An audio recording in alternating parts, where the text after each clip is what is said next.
I stepped into the Virginia family courtroom wearing my formal military uniform. The medals on my chest caught the harsh overhead lights. My father chuckled under his breath, while my mother looked away in exaggerated disappointment. The judge adjusted his glasses and stared down from his bench. The entire room fell completely silent. Every single eye was fixed on the woman they believed was fundamentally broken. That was the moment they sealed their own absolute destruction, because no one in that room had any idea who I truly was. My name is Jocelyn. I am 33 years old and serving as a major in the United States Army specializing in cyber intelligence. For my entire adult life, my family treated me like a pathetic failure who ran away to the military just to avoid real corporate work. Today, they dragged me into court to legally strip away the only thing my grandfather ever left me. Before I dive deeper into this story, please let me know where you are watching from in the comments below. Hit like and subscribe if you have ever had to face down toxic relatives who severely underestimated your intelligence and your worth. The heavy oak doors of the courtroom had barely closed behind me when the attacks began. I sat straight and perfectly still at the defense table. Across the aisle sat the people who were supposed to love me unconditionally. My father, Harrison, was 62 years old and a real estate contractor whose arrogance was matched only by his rapidly failing business portfolio. Beside him sat my mother, Vivian. She was a 60-year-old suburban socialite who cared more about maintaining a flawless image at her exclusive country club than she ever cared about my actual well-being. They were putting on the performance of a lifetime. Harrison kept his head bowed. He rubbed his temples as if carrying the heavy burden of a tragic father. Vivian clutched a lace handkerchief. She produced perfectly timed sniffles whenever the judge glanced in her direction. The real mastermind of this legal circus was pacing the floor in front of the judge. Elijah was my 34-year-old brother-in-law. He was a sharp-talking African-American wealth management lawyer with a custom-tailored suit and a massive ego. He had married my younger sister Courtney 5 years ago. Together they formed a partnership of pure greed. Elijah held up a thick stack of documents and slammed them onto the podium for dramatic effect. "Your Honor," Elijah said, his voice dripping with fake sympathy. "We are not here out of malice. We are here out of deep family concern. My sister-in-law Jocelyn has served our country, but unfortunately the extreme trauma of her military service has left her mentally incapacitated. We are formally petitioning for immediate conservatorship over her estate due to severe and untreated post-traumatic stress disorder." I kept my face entirely blank, but internally my blood boiled. I glanced at my 29-year-old sister Courtney. She was the golden child of the family. She called herself a luxury interior designer, but everyone knew she just spent our parents' money buying overpriced furniture for her own house. Courtney offered me a sad, pitying look across the room, but I could see the greedy smirk hiding just beneath the surface. They did not care about my mental health. They did not care about my military service. They only cared about one thing: the 500 acres of barren land in rural Virginia that my grandfather had bypassed them to leave directly to me. For years they mocked that dirt as a worthless inheritance. But now that Harrison was drowning in bad bank debt, that land was their only lifeline.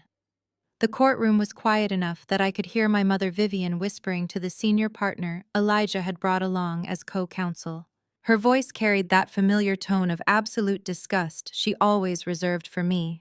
"I told her not to do it," Vivian hissed loudly enough for the court reporter to hear. "She refused to go to a proper business school. She ran off to hide in the army just to earn starvation wages. We tried to give her a good life, but she threw it away. Now look at her. She is unstable and hoarding that land for no reason. We need the court to transfer the deed to Courtney. Courtney has a brilliant vision to develop a luxury wellness resort there. It is the only way to save our family company from going under because Jocelyn is too sick to manage her own affairs." Hearing those words felt like a physical blow, even though I had anticipated them. My entire childhood was defined by that exact narrative. Nothing I did was ever prestigious enough for their gossip circle. When I scored in the top percentile for cybersecurity and encryption, Harrison laughed and asked why I wanted to be a glorified computer mechanic. When I earned my commission as an officer, Vivian complained that the uniform made me look masculine and asked why I could not just marry a hedge fund manager like Courtney did. They spent decades gaslighting me, telling me my achievements were failures. Now they were attempting to use the legal system to declare me mentally unfit. Elijah handed the judge a fake psychological evaluation he had procured from a shady doctor on his payroll. The medical evidence is absolutely conclusive. Elijah continued projecting his voice to fill the room. Major Jocelyn exhibits extreme paranoia, isolationist behavior, and an inability to make sound financial judgments. She currently lives on a meager military salary and leaves 500 acres of prime real estate completely unmanaged. Letting her keep control of this asset is financial negligence. We respectfully request that her father, Harrison, be named her legal guardian and the property rights be immediately transferred to a family trust managed by myself and my wife, Courtney. We are simply trying to protect Jocelyn from her own failing mind. The sheer audacity of their lies was breathtaking. They were literally trying to steal my property in broad daylight and paint themselves as my saviors. Harrison let out a loud theatrical sigh and placed his face in his hands. Vivian patted his back, glaring at me with eyes full of pure venom. They thought they had won. They thought I was just a naive soldier who did not understand complex legal maneuvers. They assumed I had no money to fight them and no evidence to counter Elijah's slick presentation.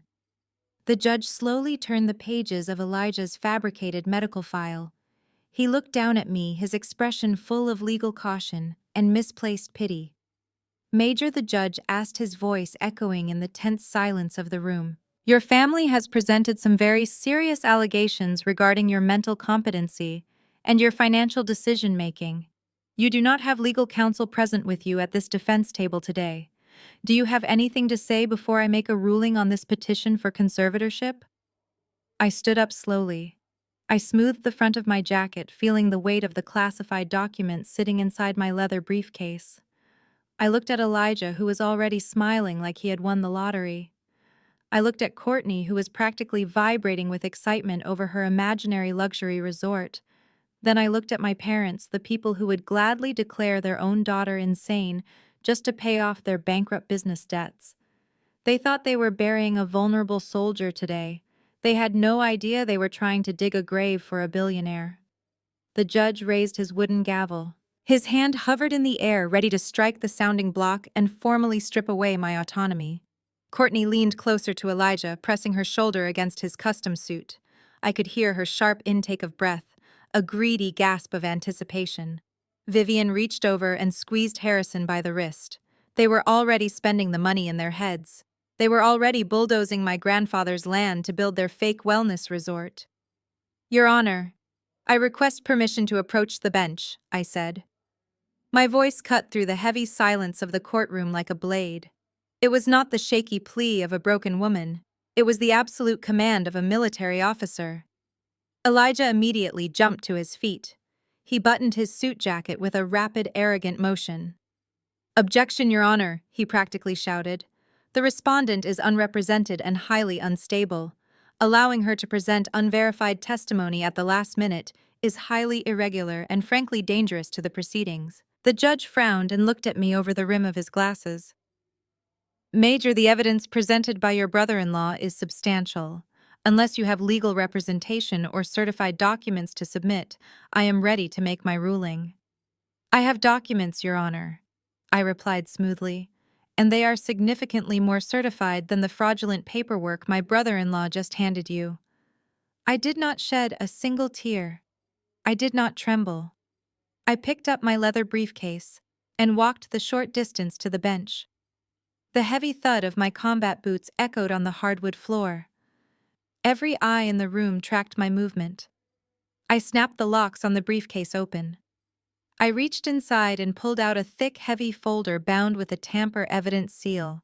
Across the front, the words "Classified Department of Defense" were printed in bold red ink. I broke the seal right in front of the judge and placed the stack of documents directly on his desk. "What is this?" the judge asked. His authoritative tone faltered the moment he saw the official government seals. "That is my actual medical and psychological profile."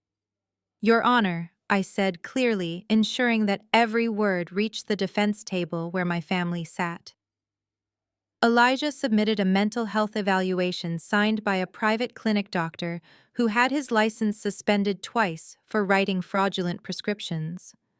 My evaluation, however, was conducted 72 hours ago at the Pentagon. The judge picked up the first packet of papers. His eyes widened as he scanned the letterhead.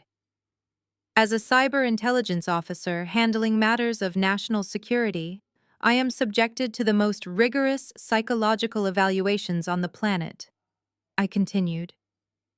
My voice echoed off the wood-paneled walls. "I hold a top-secret sensitive compartmented information clearance. If I had even a fraction of the post-traumatic stress disorder or paranoia, my family claims I possess my clearance would be immediately revoked. Instead, you will see on page 3 that the Chief of Military Psychiatry has rated my mental acuity and psychological stability in the top 1% of active duty personnel. I am entirely sound of mind, Your Honor. In fact, I am operating at a cognitive level that my brother-in-law could not achieve on his best day." Elijah's face turned a dangerous shade of gray. His confident swagger vanished instantly. He scrambled to grab his own fake documents. "Your Honor, this is absurd," he stammered. His voice cracked, losing its smooth legal cadence. "We have no way to verify those military documents. She could have forged them." The judge glared at Elijah. "Counsel, these documents carry the official watermarks and digital verification signatures of the United States Department of Defense. They are signed by a 4-star general. Are you seriously suggesting the respondent forged a federal intelligence dossier just to bring it to family court today?" Elijah opened his mouth, but no sound came out. Courtney sank lower into her chair, her designer dress suddenly looking like a cheap costume. Vivian dropped her lace handkerchief. The performance of the grieving mother halted entirely. Harrison shifted his weight violently, causing the wooden bench to creak under him. I watched the judge flip to the appendix of the medical dossier. It detailed my recent command assessments. It highlighted my capacity to make high-stakes decisions under extreme pressure. The narrative Elijah had spun about a fragile, broken veteran needing a guardian collapsed entirely. Elijah had bet everything on the assumption that I would be too intimidated by his legal jargon to defend myself. He relied on the stereotype that soldiers were rigid and easily outmaneuvered in a civilian courtroom.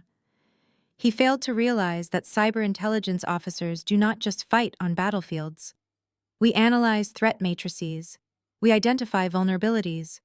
We annihilate our targets using pure data. Elijah was nothing but a low-level threat matrix, and I had already mapped his complete destruction. I was not finished.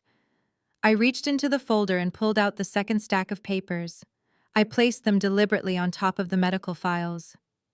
"Furthermore, Your Honor," I said, "my family is claiming that I am financially negligent because I have left the 500 acres of land untouched. They claim it is a barren wasteland dragging down the family portfolio. That is another calculated lie designed to steal my inheritance." I tapped the heavy parchment document on the top of the pile. "This is the exclusive certificate of ownership and the unencumbered deed to the property I stated. You will note that the property taxes are paid in full for the next 10 years. There are 0 liens, 0 outstanding debts, and absolutely 0 claims allowed from anyone sharing my last name. My grandfather left that land to me specifically because he knew my father would bankrupt it within a year. And he was right. Harrison is currently dodging creditors while trying to use my asset to bail out his failing real estate business." "Objection!" Harrison roared from the back of the room. He shot up from his seat. His face was flushed crimson with rage. The veins in his neck bulged as the facade of the wealthy patriarch crumbled. "She is lying. We are trying to save this family." "Sit down, sir, or I will have the bailiff remove you," the judge barked, pointing his gavel at my father. Harrison froze. He looked at the armed bailiff stepping toward him, and slowly sank back into his seat, totally humiliated in a public forum. The judge turned his attention back to the deed. He adjusted his glasses again, reading the fine print of the ownership certificate. I watched his expression shift from legal skepticism to absolute shock. His hands actually trembled slightly as he traced the raised notary seal on the bottom of the page. He looked up at me as if seeing me for the very first time. The uniform was no longer just a piece of fabric, it was a shield they could not pierce. Elijah was sweating profusely now. He pulled at the collar of his expensive shirt. The crisp, professional image he had carefully curated was melting away. He knew what happened to lawyers who submitted perjured medical evaluations to a judge. He was looking at severe disciplinary action from the State Bar Association. But he still had no idea just how massive his miscalculation truly was. He still thought I was just a stubborn soldier clinging to a worthless plot of dirt. I stood tall, waiting for the judge to process the undeniable proof in front of him. I had completely dismantled their psychological attack. I had proven my ownership. I had exposed their greed. But I had not yet revealed the true payload. I had not yet told them what that land was actually worth. I watched Elijah whisper frantically to Courtney. I watched Vivian glare at me with unfiltered hatred. They were cornered, but they were still arrogant enough to think they had a way out. They were dead wrong. The judge flipped to the final page of the folder I had provided. He adjusted his glasses once more, leaning forward so sharply that his black robe slipped off his shoulder. He stared at the bold, undeniable figures printed on the unclassified summary sheet. Counsel, the judge said, his voice dropping an entire octave as he directed his gaze at my brother-in-law. In your petition, you submitted a property appraisal for the 500 acres in question. You assessed the total market value at exactly $200,000. You claimed it was entirely undeveloped, landlocked, and commercially useless. You used that specific valuation to argue that Major Jocelyn was suffering from financial delusions for refusing to sell it to a commercial developer. Elijah swallowed hard. He grabbed the edges of the defense podium. His knuckles turned a sharp ashen color against his dark skin. Yes, Your Honor. Elijah stammered frantically, trying to reconstruct his shattered credibility. The land is completely uncultivated. It is essentially a giant patch of useless dirt and weeds. My firm conducted a standard comparative market analysis. That valuation is entirely accurate for rural zoning. I did not even wait for the judge to reprimand him. I turned to face my family, directly locking eyes with my father. Harrison was still breathing heavily from his earlier outburst, his chest heaving under his expensive cashmere sweater. It is uncultivated because it is heavily restricted federal airspace, I stated, my voice ringing out with absolute authority. 30 days ago, the United States Department of Defense officially selected those exact 500 acres to serve as the primary geographical hub for the new National Cybersecurity Data Center. We are building the most advanced, heavily fortified subterranean server facility on the eastern seaboard. I secured the exclusive contracting rights before the public announcement was even drafted. The federal government has already finalized the zoning permits and the infrastructure budget. I paused, letting the silence stretch out, forcing them to hang on to my every word. I looked right at Courtney, who was gripping her designer handbag so tightly, her manicured acrylic nails looked ready to snap off. That land is not worth $200,000, I continued, enunciating every single syllable. The initial acquisition and development phase alone has appraised that specific parcel at exactly $45 million. And I own every single inch of it outright. The courtroom erupted into total chaos.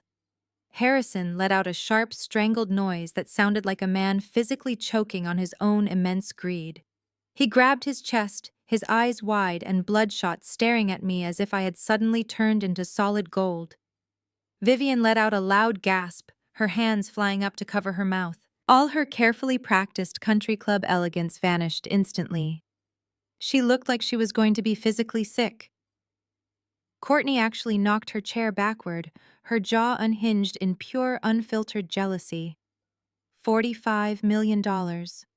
That number echoed around the room, completely destroying their pathetic little narrative.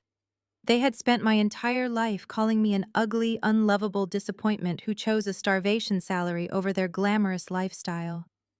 They had plotted to steal a supposedly worthless piece of dirt just to cover Harrison's impending bankruptcy. Now they realized they had just attempted to defraud the sole owner of a massive government defense contract. The judge slammed his gavel down against the sounding block with tremendous force. The sharp crack echoed like a gunshot, demanding absolute order. He glared at the defense table with a look of pure, unadulterated judicial rage. Counsel, the judge barked, his eyes fixed on Elijah with lethal intensity. You have brought a fraudulent medical evaluation into my courtroom. You have severely misrepresented the financial assets of a highly decorated active-duty military officer. You have attempted to use this legal venue to execute what appears to be a calculated malicious theft of a multi-million-dollar federal site. You are incredibly lucky that I am not ordering the bailiff to place you in handcuffs for perjury right this second. However, I will be forwarding the full transcript of this hearing directly to the State Bar Association for immediate disciplinary review. Elijah shrank back, his custom suit suddenly looking 3 sizes too big. He looked completely defeated, his legal career flashing before his eyes.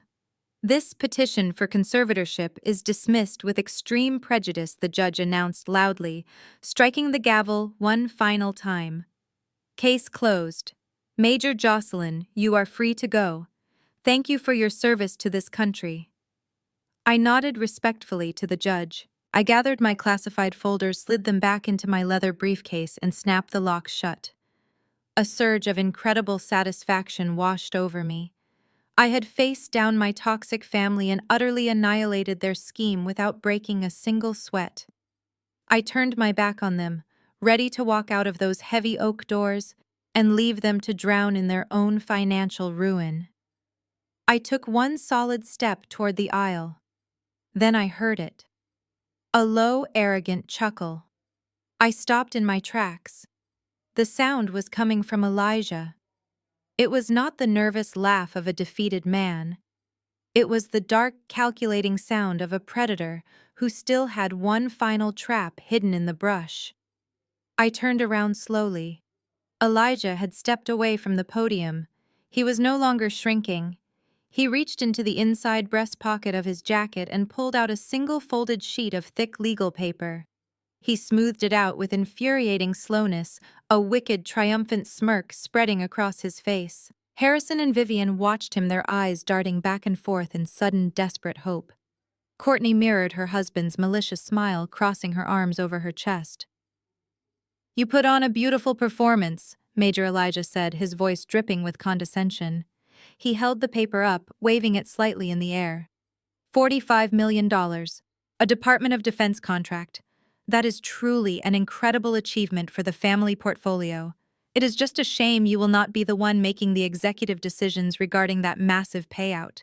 I narrowed my eyes, my military training keeping my heart rate perfectly steady. What are you talking about? Elijah stepped forward and slapped the document onto the defense table. It does not matter that the judge dismissed the conservatorship, he declared, his eyes flashing with raw, unchecked greed. I do not need a court order to take control of your assets, Jocelyn, because you already gave me the keys to the castle. He tapped his index finger against the bottom of the page. This is a legally binding, fully notarized general power of attorney, Elijah announced loudly. You signed it 5 years ago, when you deployed overseas, giving me total unrestricted authority to act as your legal and financial representative in all domestic matters. You never revoked it. The conservatorship was just a formality to keep things quiet. But since you want to play hardball, I am officially exercising this power of attorney right now. I have the legal right to liquidate, transfer, or develop that $45 million property however I see fit. And my first official act will be transferring the deed to your father's holding company. The smirk on his face was absolute poison. He thought he had completely outsmarted me. He thought he had just legally stolen my empire. He had no idea I had been waiting for him to play that exact card. The heavy oak doors of the courtroom swung shut behind me. I did not even make it to the security checkpoint before I heard the rapid echo of expensive leather shoes rushing across the marble floor. It was Harrison. My father had completely abandoned his furious, red-faced persona from just moments ago. He threw his hands up in a placating gesture, blocking my path to the exit.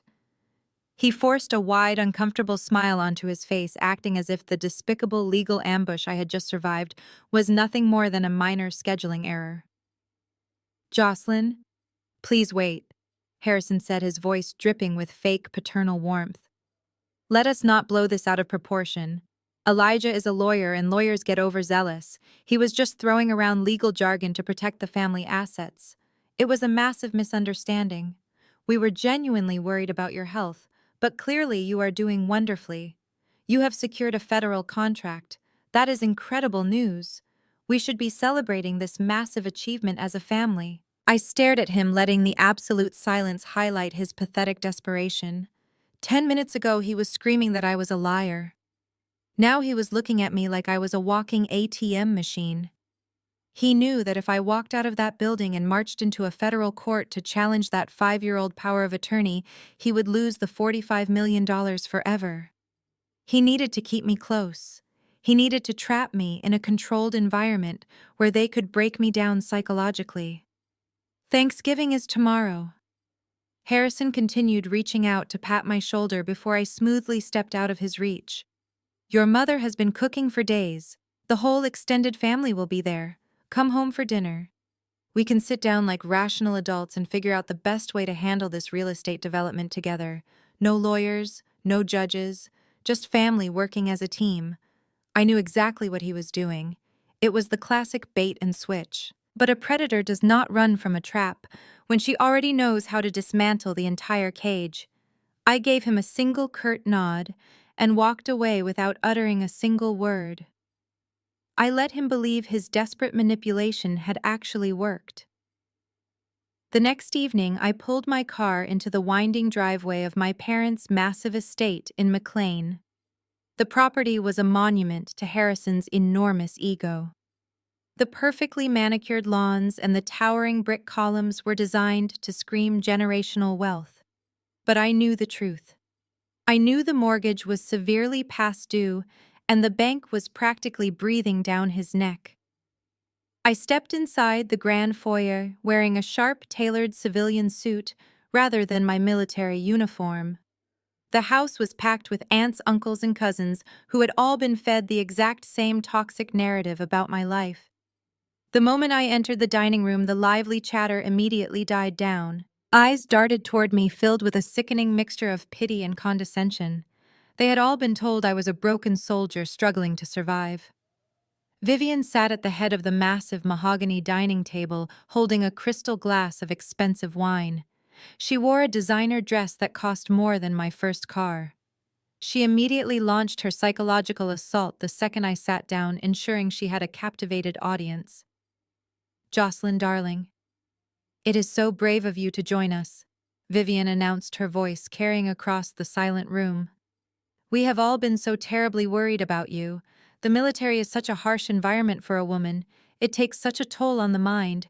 We just want you to feel safe and protected here at home." I placed my linen napkin on my lap, keeping my expression entirely neutral. I did not take the bait. I simply looked at her, waiting for the inevitable pivot. Vivian took a slow sip of her wine, exchanging a knowing glance with Courtney. Courtney sat next to Elijah, twirling a diamond bracelet around her wrist. "We heard about the government contract," Vivian continued, leaning forward with a predatory gleam in her eye. "It is certainly a lucky break, but dealing with high-level federal development is incredibly dangerous. You have spent your entire adult life taking orders in a bunker, Jocelyn. You do not understand high finance. You do not understand commercial zoning or corporate taxation. The business world will eat you alive and strip you of every penny." Several relatives murmured in agreement, nodding their heads like programmed puppets. Harrison carved the turkey at the other end of the table, projecting the image of a wise protector. "Your mother is right," Jocelyn, Harrison added, passing a silver platter to Elijah. "You are a soldier. We respect that. But managing a $45 million asset requires a specialized skill set. It requires a killer instinct in the boardroom. If you try to manage this alone, you will embarrass the family name and lose the contract entirely. Elijah smiled smoothly, cutting into his food with casual arrogance. He leaned back in his chair, playing the role of the benevolent savior. He was fully relying on that old power of attorney he had flashed in the courtroom, thinking it gave him absolute leverage. "I deal with corporate acquisitions every single day," Elijah said, his deep voice designed to sound incredibly reassuring. "I have the contacts on Wall Street. I know how to structure the tax shelters. You should be focusing on your mental recovery, Jocelyn. Let me handle the heavy lifting. I will manage the property development through my firm. I can ensure the family company gets the contracting rights, and you will get a nice, safe monthly stipend to live comfortably. We keep the money in the family, and we keep you protected from the stress of the corporate world." Courtney chimed in immediately, her high-pitched voice grating against my ears. "It is the only logical solution, Jocelyn. Elijah is a professional. You are just not equipped for this level of wealth. If you do not let him take the reins, people will talk. They will say the family let a traumatized veteran ruin a generational opportunity. You have to do this for the family. You have to sign the development rights over to Elijah tonight so we can secure the future." I sat perfectly still, surrounded by their suffocating toxicity. They were executing a masterclass in gaslighting. They were trying to convince me that I was too incompetent, too damaged, and too naive to manage my own empire. They were demanding I hand over a massive federal asset to a man who was actively trying to defraud me just 24 hours ago. I looked at Vivian, who was smirking behind her wine glass. I looked at Harrison, who was waiting for me to surrender. I looked at Courtney and Elijah, who were already planning how to spend my millions. They thought they had backed me into a psychological corner. They thought the pressure of the extended family would force me to break. They had absolutely no idea that I was not just a soldier sitting at their dinner table. I was the silent executioner of their entire financial existence, and I was about to let them dig their graves exactly 1 foot deeper. Elijah did not waste another second. He reached down into the expensive leather briefcase resting beside his chair and pulled out a thick stack of stapled legal documents. The papers landed on the mahogany dining table with a heavy thud right next to the crystal gravy boat and the perfectly roasted turkey. He slid the packet across the polished wood until it rested directly in front of my untouched dinner plate. I glanced down at the bold black lettering printed across the top page. It was an irrevocable transfer of development rights and asset management agreement. Courtney leaned over and placed a gold-plated designer pen right on top of the signature line. Her eyes were wide and glittering with manufactured innocence. "Just sign it, Jocelyn," she said, her voice overly sweet and dripping with fake sisterly affection. "Elijah stayed up all night drafting this contract specifically to protect you. It puts the land into a joint family holding company. You will not have to worry about contractors or federal auditors or any of those scary government bureaucrats. We will take all that heavy burden right off your shoulders. You can just go back to your military base and relax knowing your big sister is handling the business." I looked at the gold pen. I looked at the contract designed to completely strip away my $45 million asset. Then I looked Courtney dead in the eyes. I did not reach for the pen. I picked up my crystal water goblet and took a slow, deliberate sip, maintaining absolute silence to let their anxiety build. "I am not signing anything," I said. My voice was incredibly calm, but it carried a razor-sharp edge that instantly dropped the temperature in the room. Harrison slammed his fist down on the table, making the expensive silverware rattle against the fine china. "You will sign that contract, Jocelyn?" He barked, his face turning a dark, dangerous shade of crimson. "You are being completely unreasonable and entirely selfish. We are offering you a safety net. This family is currently facing temporary liquidity issues because of the shifting real estate market.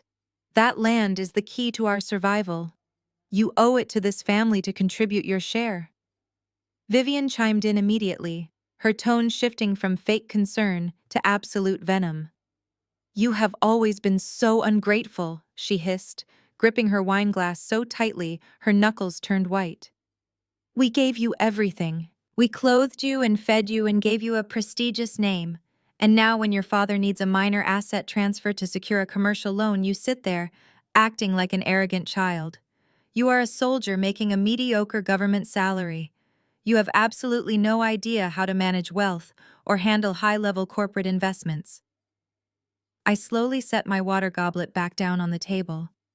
I let my gaze sweep across the faces of my extended family members, my aunts, uncles, and cousins who were watching this spectacle with wide, shocked eyes. It was time to shatter the flawless illusion Vivian and Harrison had spent decades building. Manage wealth. I repeated, letting the words hang heavily in the silent dining room. That is a fascinating choice of words, Mother, because the last time I checked, the only people in this room who do not know how to manage wealth are the ones sitting at the head of this table. Courtney bristled, her fake supportive smile vanishing completely. What is that supposed to mean? She snapped, her posture stiffening defensively. I turned my full attention to my younger sister. I watched the nervous pulse beating rapidly in her neck. It means, Courtney, that I have a very clear memory of how this family handles finances, I stated, my voice cutting through the heavy tension like a surgical scalpel. Shall we talk about financial management today? Let us talk about what happened exactly 5 years ago, right before I deployed overseas. Let us talk about my college savings and my emergency deployment fund. Vivian's face went completely white. Harrison opened his mouth to shout, but I raised my hand with such commanding military authority that he actually froze in his seat. I had $80,000 saved in a joint family trust account. I continued, making sure every single relative at the table could hear me perfectly clearly. It was money I earned through academic scholarships and my early military stipends. I left it there because I trusted my parents. But when I came back from my first tour, that account was completely drained. Every single penny was gone. Courtney looked like she wanted to sink directly into the hardwood floor. Elijah stared at his wife, a flicker of genuine confusion crossing his arrogant features. He clearly did not know this dark part of the family history. Do you want to tell your husband where my $80,000 went, Courtney? I challenged, leaning forward slightly. Or should I tell him? Should I tell him how our parents illegally withdrew my entire life savings just to bail you out of massive credit card debt? That is a lie. Courtney shrieked, her voice pitching into a hysterical octave. You are making things up because you are jealous of my success. I am not making up anything, I fired back, refusing to let her play the victim. You maxed out 6 different credit cards, playing the role of a wealthy self-made interior designer. You bought limited edition designer bags, red-soled luxury shoes, and first-class tickets to Paris just to post photos on social media and pretend you were a successful business owner. You were drowning in debt and facing multiple aggressive collection agencies. And instead of making you face the harsh consequences of your pathetic shopping addiction, our parents stole my money to pay off your creditors to protect the precious family image at the country club. The dining room descended into a state of absolute shock. My aunt, sitting 2 seats away, actually gasped out loud, covering her mouth in horror. The flawless, wealthy facade that Vivian had carefully curated for decades was crumbling into dust right in front of her peers. Harrison stood up, his chair scraping violently against the floor. That was a private family matter, he roared, pointing a trembling finger at me. You had no right to bring that up in front of everyone. We intended to pay you back. We were just reallocating funds to protect your sister from personal bankruptcy. Reallocating funds. I repeated, a cold, humorless smile touching my lips. That is the legal term for theft now. You stole my foundation to fund her delusions of grandeur. You left me with absolutely nothing while she paraded around in stolen luxury. And now you expect me to hand over a $45 million federal defense contract so you can cover up yet another one of your massive financial failures. I stood up slowly, mirroring my father's aggressive posture, but maintaining absolute icy composure. I looked down at the irrevocable transfer agreement sitting next to my plate. I picked up the document and held it in the air for everyone to see. Elijah was completely speechless. He looked from the document in my hand to his wife, who was now sobbing crocodile tears into her linen napkin. The great wealth management lawyer had just realized he married a massive financial liability, and his entire master plan was falling apart. I did not raise my voice. I did not need to. I tore the thick legal document squarely in half. The sound of tearing paper ripped loudly through the silent room.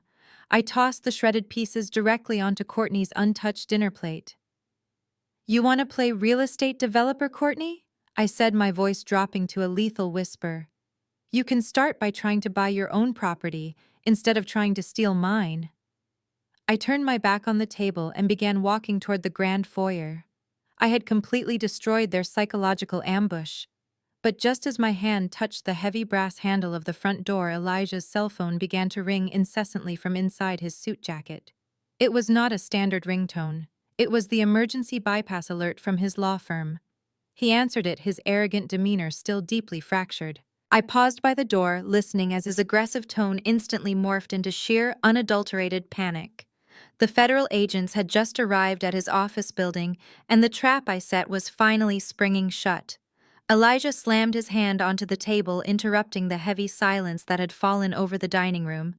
He was not about to let his golden goose walk away. The revelation about Courtney stealing my college savings had temporarily stunned him, but his greed quickly overpowered his surprise.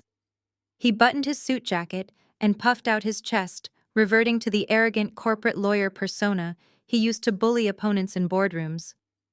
"You think a family dispute over old savings accounts changes the legal reality of this situation, Jocelyn?" he sneered. His voice was loud and dripping with absolute condescension. "You are severely underestimating who you are dealing with.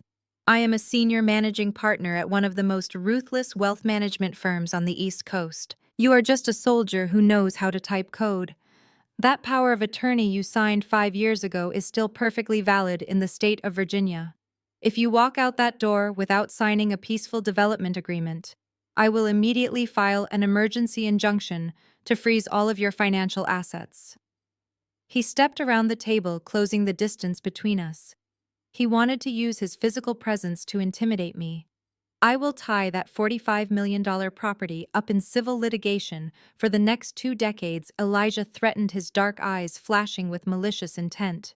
"I will file motion after motion until the Department of Defense gets tired of the negative publicity and revokes your federal contract. I will bleed your military salary dry with legal fees until you are begging me to take that land off your hands. You do not have the capital or the legal comprehension to fight a protracted war of attrition against my firm. You belong in a trench, not a boardroom. Sign the secondary management agreement now, or I will personally ensure you lose every single penny of that government payout." Harrison and Vivian watched with bated breath, hoping Elijah's aggressive legal threats would force me into submission. Courtney wiped her eyes and managed a wicked little smile, confident that her husband was regaining control of my fortune. I stood perfectly still. I let his pathetic threats wash over me like rain on concrete. He really thought he held all the power. He truly believed his law degree made him invincible. I reached out and picked up the large crystal glass of vintage Bordeaux wine sitting next to my plate. The dark red liquid caught the light from the chandelier above us. I swirled the wine slowly, maintaining direct, unwavering eye contact with my arrogant brother-in-law. "You have a fundamental misunderstanding of the battlefield, Elijah," I said, my voice dangerously soft and entirely devoid of fear. "You think you are threatening a helpless veteran with paperwork. You do not realize that I map threat networks for a living. I track international cyber syndicates. Your little wealth management firm is nothing but a fragile house of cards built on other people's money." Without breaking eye contact, I tilted my hand forward. I poured the entire glass of dark red wine directly onto the center of the table. The expensive vintage splashed violently across the remaining shreds of his legal documents, soaking the thick parchment in deep crimson. The wine pooled and spread rapidly, staining Vivian's imported silk tablecloth and splashing directly onto the front of Elijah's custom-tailored trousers and leather shoes. Courtney let out a sharp shriek of horror as the red liquid ruined the flawless table setting. Elijah jumped back, swearing loudly, as the wine stained his expensive clothing. "You are going to regret that, you psychotic failure," he shouted frantically, brushing at his ruined trousers. "I will destroy your entire life. You are welcome to try." I replied smoothly, setting the empty crystal glass down on the ruined table with a solid click.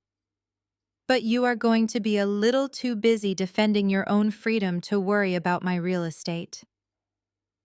I turned my back on the absolute chaos of the dining room. I walked toward the grand foyer, my posture perfectly straight, my strides measured and confident. I did not look back at my parents. I did not look back at my sister. I reached out and gripped the heavy brass handle of the front door, pulling it open to the cool night air. Right at that exact second, a sharp, aggressive ringing sliced through the shouting in the dining room. It was Elijah's cell phone.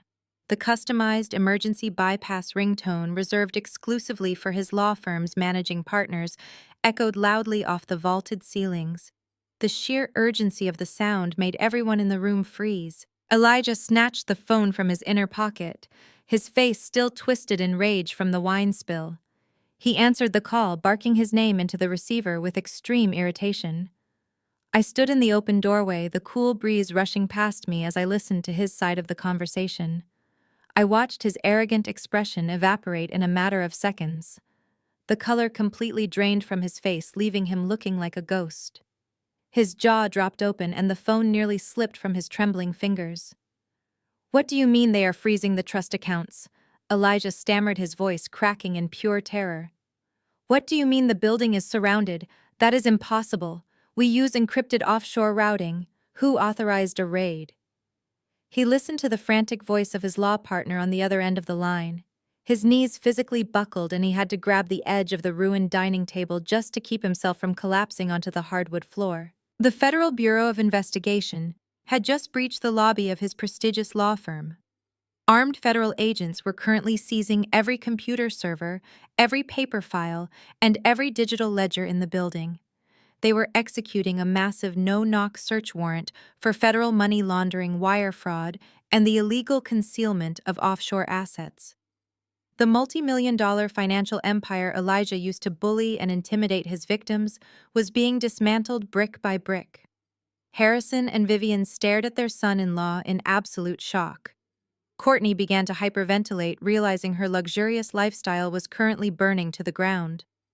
Elijah looked up from his phone, his eyes wild with panic. He stared across the room at me, standing calmly in the doorway. He finally realized the magnitude of his fatal error. They said an anonymous whistleblower triggered the federal audit. Elijah whispered, his voice hollow and shaking with dread. "They said a high-level cybersecurity system bypassed our firewalls and sent our encrypted ledgers directly to the Department of Justice." I gave him one final cold, uncompromising smile. I stepped out onto the porch and pulled the heavy front door shut behind me, leaving them trapped inside their own collapsing world. The trap I had meticulously built, piece by digital piece, had just snapped shut, and there was absolutely no escape. Elijah paced the length of his massive living room like a caged animal. The news of the federal raid on his law firm had completely broken his arrogant facade. His custom Italian suit jacket lay discarded on the floor. His silk tie was violently loosened around his neck. The FBI had seized every single hard drive, every client ledger, and every encrypted offshore account file in his building. He knew he was looking at decades in federal prison for money laundering and wire fraud. But men like Elijah do not accept defeat gracefully. They drag everyone else down with them. He needed a scapegoat. He needed a massive public distraction to shift the narrative away from his own financial crimes. He looked at Courtney, who was currently sobbing on their velvet sofa, mourning the sudden loss of her limitless credit cards. Elijah grabbed her by the shoulders and told her it was time to go on the offensive. They were going to weaponize the internet. Within 48 hours, the digital smear campaign was launched with terrifying efficiency. Courtney positioned her smartphone on a tripod in her meticulously decorated kitchen. She made sure the lighting was perfectly dim. She wore no makeup, allowing the dark circles under her eyes to show. She dressed in an oversized beige sweater to make herself look incredibly small and vulnerable. Then she hit the record button and delivered the performance of a lifetime to her 200,000 followers. She did not mention the $45 million defense contract. She did not mention the money they stole from my college fund. Instead, she looked directly into the camera lens, with tears streaming down her face, and painted a picture of absolute terror. "My older sister has completely lost her mind," Courtney cried, wiping a carefully choreographed tear from her cheek. "She serves as a high-ranking military intelligence officer, and she is using her government clearance to illegally target our family. We tried to get her psychiatric help for her deployment trauma. In retaliation, she abused her federal power to fabricate criminal charges against my husband's law firm. She sent armed agents to raid his office just to steal our family estate. I am terrified for my life. I am terrified of what she will use the military to do next. Please help us share this video. We need protection from her absolute abuse of power." The video went viral in a matter of hours. The algorithm rewarded her fake tears with millions of views. The internet thrives on outrage, and Courtney handed them a perfect villain. I was suddenly branded as the rogue military officer abusing government resources to crush innocent civilians. The hashtag justice for Courtney began trending across every major social media platform. My inbox was flooded with death threats from anonymous accounts. Digital mobs demanded that I be court-martialed, stripped of my rank, and thrown in federal prison. Elijah used his legal connections to leak carefully edited fragments of the conservatorship petition to local news outlets, pushing the narrative that I was a deeply unstable veteran who had violently turned against a loving family. While Courtney and Elijah burned my reputation to the ground online, my mother Vivian took the campaign of destruction to the physical world. She marched directly into the most exclusive country club in McLean, Virginia, armed with a lace handkerchief and a rehearsed script of maternal grief. She sat on the sunlit terrace surrounded by the wealthy wives of senators, corporate executives, and hedge fund managers. Vivian ordered a dry martini and began to systematically assassinate my character among the Virginia elite. "It breaks my heart to speak about my own flesh and blood," Vivian said, pressing the handkerchief to her chest. "We gave Jocelyn everything. We paid for the best tutors. We provided a loving home. But she always resented this family. She always hated our success. When Harrison asked her to help with a minor real estate development, she snapped. She used her cyber intelligence connections to plant false financial records on poor Elijah's servers. She orchestrated that entire federal raid just out of pure spite. She is an ungrateful, cold-blooded monster. We are currently living in a nightmare because we tried to love a daughter who has no soul." The gossip spread through the affluent community like wildfire. In their wealthy circles, image was everything, and Vivian had successfully painted me as a toxic liability. The judgment was absolute. When I walked into my regular coffee shop near the military base the following morning, I could feel the heavy stares. People whispered behind their hands. The barista, who usually greeted me with a smile, now handed me my coffee with nervous, avoiding eyes. They had all seen the viral video. They had all heard the country club rumors. I was the crazy veteran. I was the ungrateful daughter trying to destroy a successful African-American lawyer and a crying interior designer. My command officers at the Pentagon called me into a secure briefing room to discuss the sudden media storm. The optics were terrible. Elijah was actively trying to force the military to suspend my security clearance pending a public investigation. He wanted to paralyze my career to prevent me from finalizing the $45 million real estate development. He thought if he turned the world against me, I would crumble under the immense public pressure and beg for a settlement. He thought public humiliation was my ultimate breaking point. But Elijah, Courtney, and Vivian made one critical, catastrophic miscalculation. They assumed I cared about the opinions of strangers on the internet. They assumed the judgmental whispers of wealthy housewives in a country club meant anything to a woman who neutralized global cyber threats for a living. I did not record a pathetic rebuttal video. I did not hire a public relations firm to issue a dramatic statement defending my honor. I did not shed a single tear over the vicious lies they were actively spreading to anyone who would listen. Instead, I drove directly back to my highly secured penthouse apartment. I locked the heavy steel door behind me and poured myself a single glass of bourbon. I opened my encrypted laptop and brought up the live financial tracking feeds for Harrison's real estate development company. Let them scream on social media. Let them cry at the country club. I was not going to fight them in public. I was going to obliterate them in the only arena that actually mattered to their hollow souls.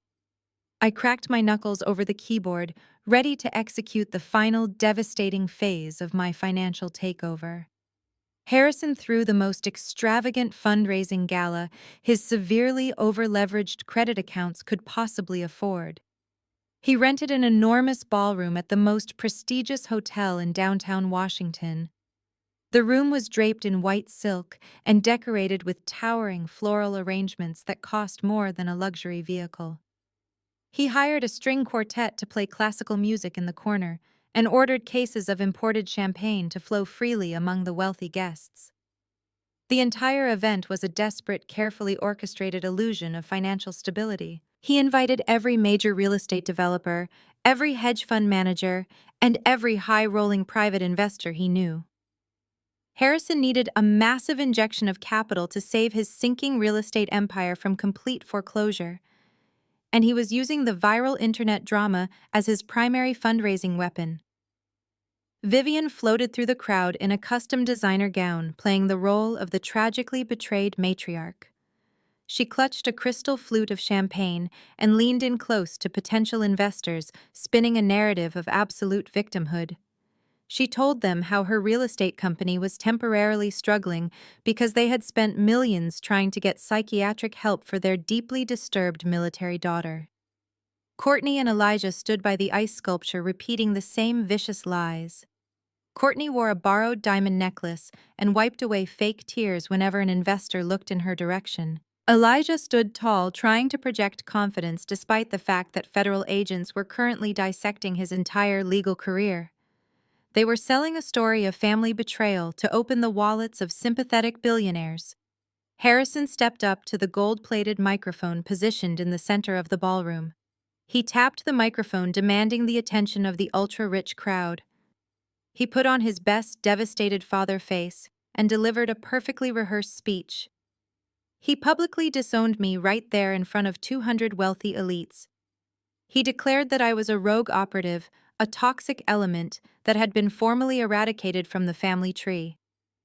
He promised the investors that his company was clean, stable, and ready for a massive financial expansion now that the family had cut ties with their ungrateful, unstable daughter.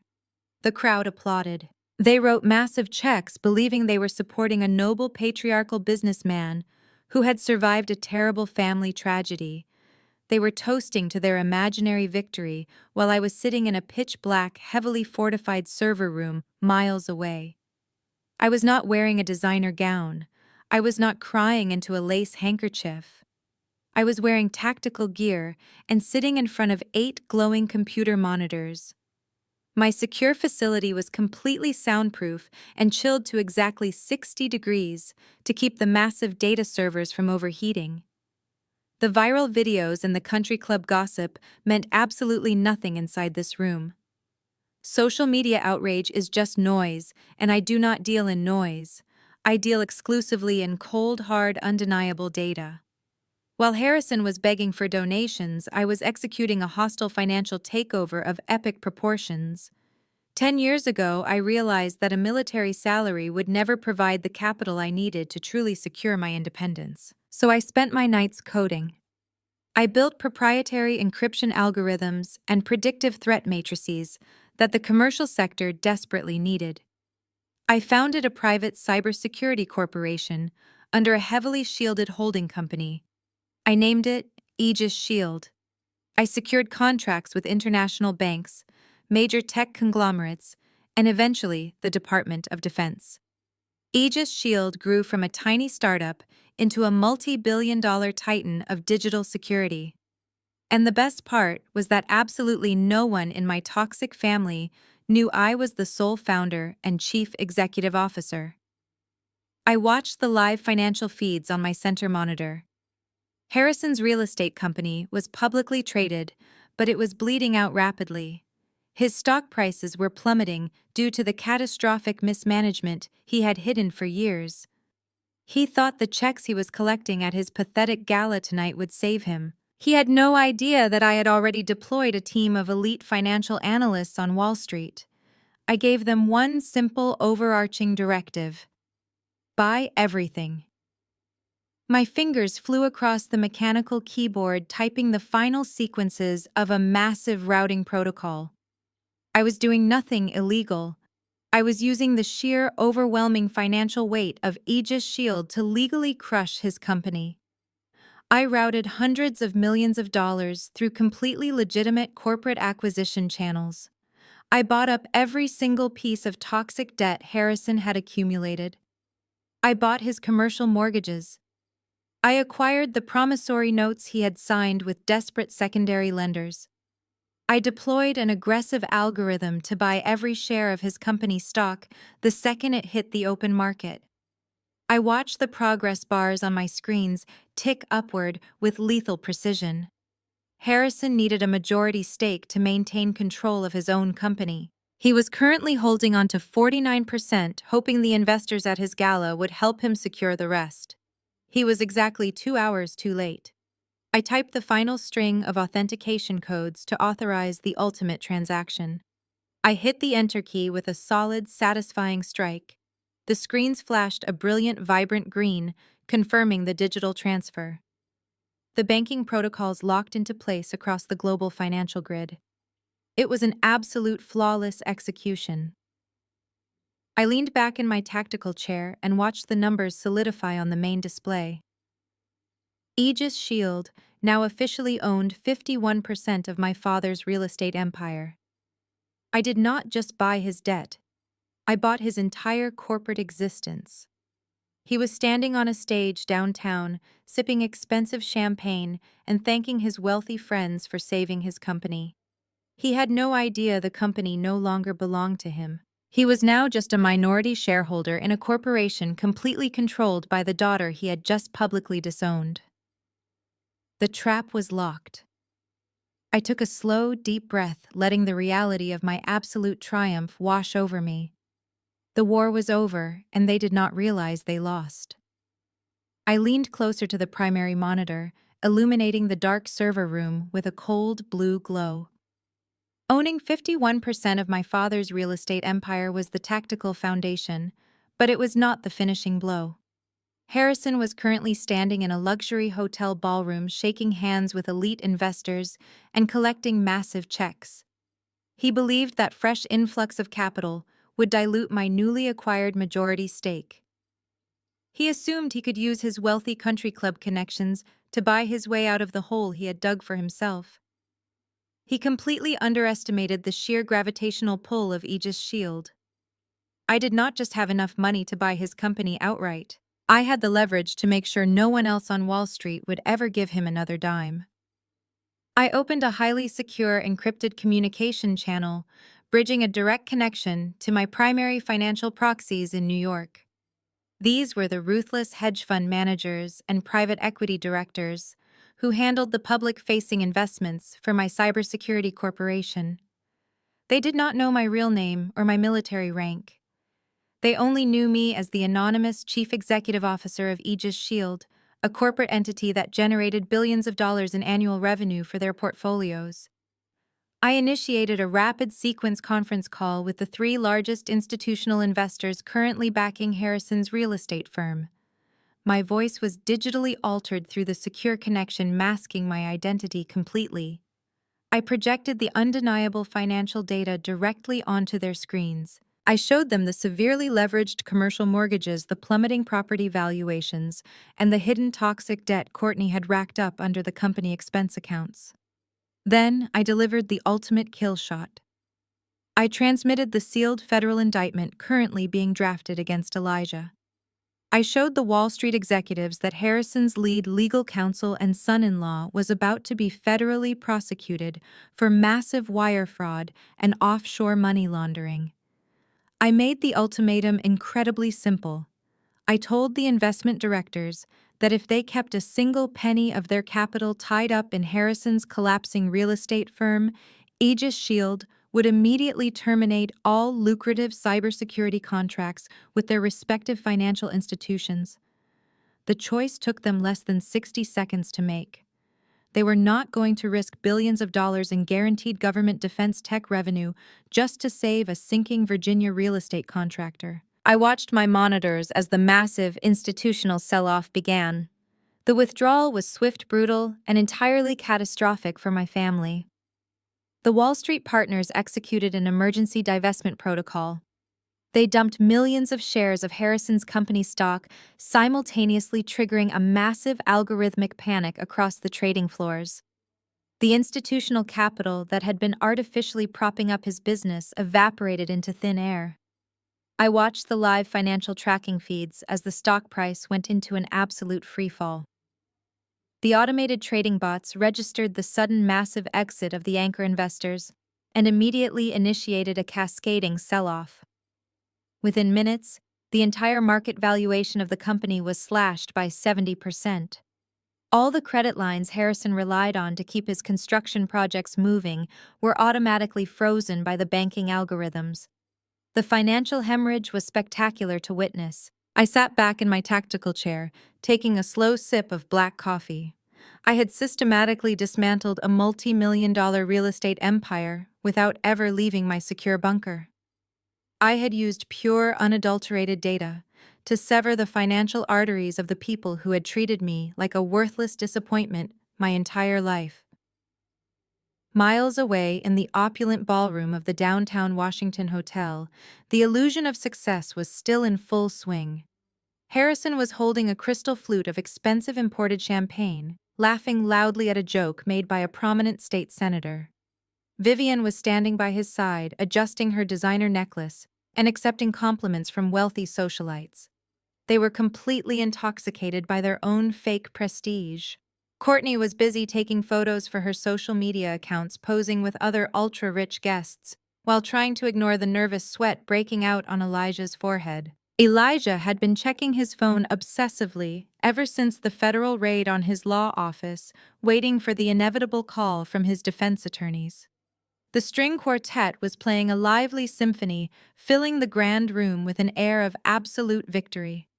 Harrison raised his glass to the crowd, preparing to make another arrogant toast about the resilient strength of his business empire. He thought he had successfully banished his military daughter from the family narrative and secured his wealthy future. He had no idea he was standing on a trapdoor that had already been pulled wide open. Right in the middle of the crowded ballroom, Harrison's cell phone began to vibrate violently inside his tailored suit jacket. He initially ignored it, wanting to bask in the applause of his wealthy investors. But the phone immediately rang again, slicing through the classical music with an aggressive, urgent tone. He pulled the device from his pocket, annoyed by the interruption. He saw the caller identification, and his arrogant smile faltered slightly. It was his chief financial officer. Harrison stepped away from the crowd, holding a finger up to Vivian, signaling he would be back in a moment. He answered the call, his voice booming with unearned confidence. He expected a status update on the evening fundraising totals. Instead, he was met with the frantic, hyperventilating voice of his lead accountant. The words spilled through the receiver like a death sentence. The largest anchor investment fund had just pulled out every single dollar of their capital. The secondary hedge funds had followed suit, triggering a massive panic sell-off. The company credit lines were entirely frozen, and the corporate accounts were completely overdrawn. His business was officially facing total, unavoidable bankruptcy. Harrison physically staggered backward. His heavy frame collided with a linen-covered cocktail table, sending empty glasses crashing to the marble floor. Vivian rushed toward him, her perfectly manicured hands reaching out in alarm as all the color drained from his face. The entire ballroom grew deadly quiet as the guests watched the powerful patriarch begin to hyperventilate. Harrison gripped the phone to his ear, his eyes wide with absolute sheer terror. He demanded to know how this was possible and who had triggered the collapse. The chief financial officer delivered the final devastating blow. A mysterious, anonymous corporate entity had just aggressively purchased 51% of the company's stock on the open market, holding the absolute power of life and death over the entire real estate empire. The anonymous titan now held all the voting rights, and Harrison was completely powerless to stop them. The crystal champagne flute slipped from Harrison's trembling fingers and shattered into 100 jagged pieces on the floor, matching the exact state of his entire ruined life. The morning sun cast long, harsh shadows across the polished mahogany table inside the executive boardroom of my father's real estate corporation. Just 24 hours ago, this room had been a monument to his absolute power. Today, it was a customized execution chamber. The air conditioning hummed aggressively, but Harrison was sweating profusely. He sat at the head of the massive table, his usually immaculate silver hair completely disheveled. The expensive custom-tailored suit he wore looked entirely too large for his suddenly diminished frame. His hands shook visibly as he gripped a stack of worthless financial projections. The corporate empire he had spent decades building upon a foundation of arrogance and toxic debt was bleeding to death in real time, and he had absolutely no idea how to stop the hemorrhage. Vivian sat directly to his right, gripping a styrofoam cup of bitter office coffee, instead of her usual crystal flute of imported champagne. Her designer makeup was smudged beneath her bloodshot eyes, revealing the deep exhaustion of a woman who had spent the entire night watching her social status evaporate. Courtney occupied the seat next to her mother, openly weeping into a crumpled tissue. Her diamond bracelets clinked against the wooden table every time she let out a pathetic, dramatic sob. She was mourning the sudden, immediate cancellation of her limitless platinum credit cards. Elijah sat frozen at the far end of the family block. The arrogant African-American wealth management lawyer looked like a cornered animal. He kept his eyes glued to his silenced cell phone, waiting for the federal indictment to drop. His own law firm was currently wrapped in yellow crime scene tape, and he knew he was dragging the rest of his in-laws down with him. The heavy glass doors of the boardroom swung open. 6 minority shareholders entered the room, moving with cold, calculated precision. These were the few remaining investors who had not managed to dump their stock before my aggressive takeover algorithm froze the market. They were angry, wealthy men and women who demanded immediate answers for the catastrophic financial collapse. They took their seats across from my family, folding their hands and staring at Harrison with absolute undisguised contempt. There were no friendly country club greetings today. There were no polite inquiries about golf handicaps or upcoming charity galas. There was only the brutal, unforgiving reality of massive corporate failure. Harrison forced himself to stand up. His knees actually buckled slightly against the edge of the heavy mahogany table. He cleared his throat, attempting to project the booming, authoritative voice he always used to intimidate his subordinates. It sounded weak and hollow. He looked at the angry faces of the minority shareholders and offered a pathetic, trembling smile. "Ladies and gentlemen," Harrison began, his voice cracking under the immense pressure, "I want to thank you all for attending this emergency session on such incredibly short notice. I know the sudden market fluctuations yesterday afternoon were quite alarming. However, I want to personally assure every single person in this room that our core business model remains fundamentally strong. We are simply experiencing a temporary liquidity crisis caused by unforeseen economic headwinds and an unpredictable commercial real estate market." A senior board member, an older woman with steel gray hair and zero patience, slammed her hand flat against the table. "Do not insult our intelligence. Harrison!" She barked, her voice echoing sharply. "This is not a market fluctuation. This is a total financial slaughter. 3 major institutional funds pulled out simultaneously. Your credit lines are entirely frozen, and your debt-to-income ratio is toxic. We need to know exactly what caused this mass exodus of capital before we lose everything. Harrison wiped the sweat from his forehead with a trembling hand. He completely ignored his own reckless borrowing and the fraudulent expense reports he had approved for Courtney. He desperately tried to spin a narrative of external victimization.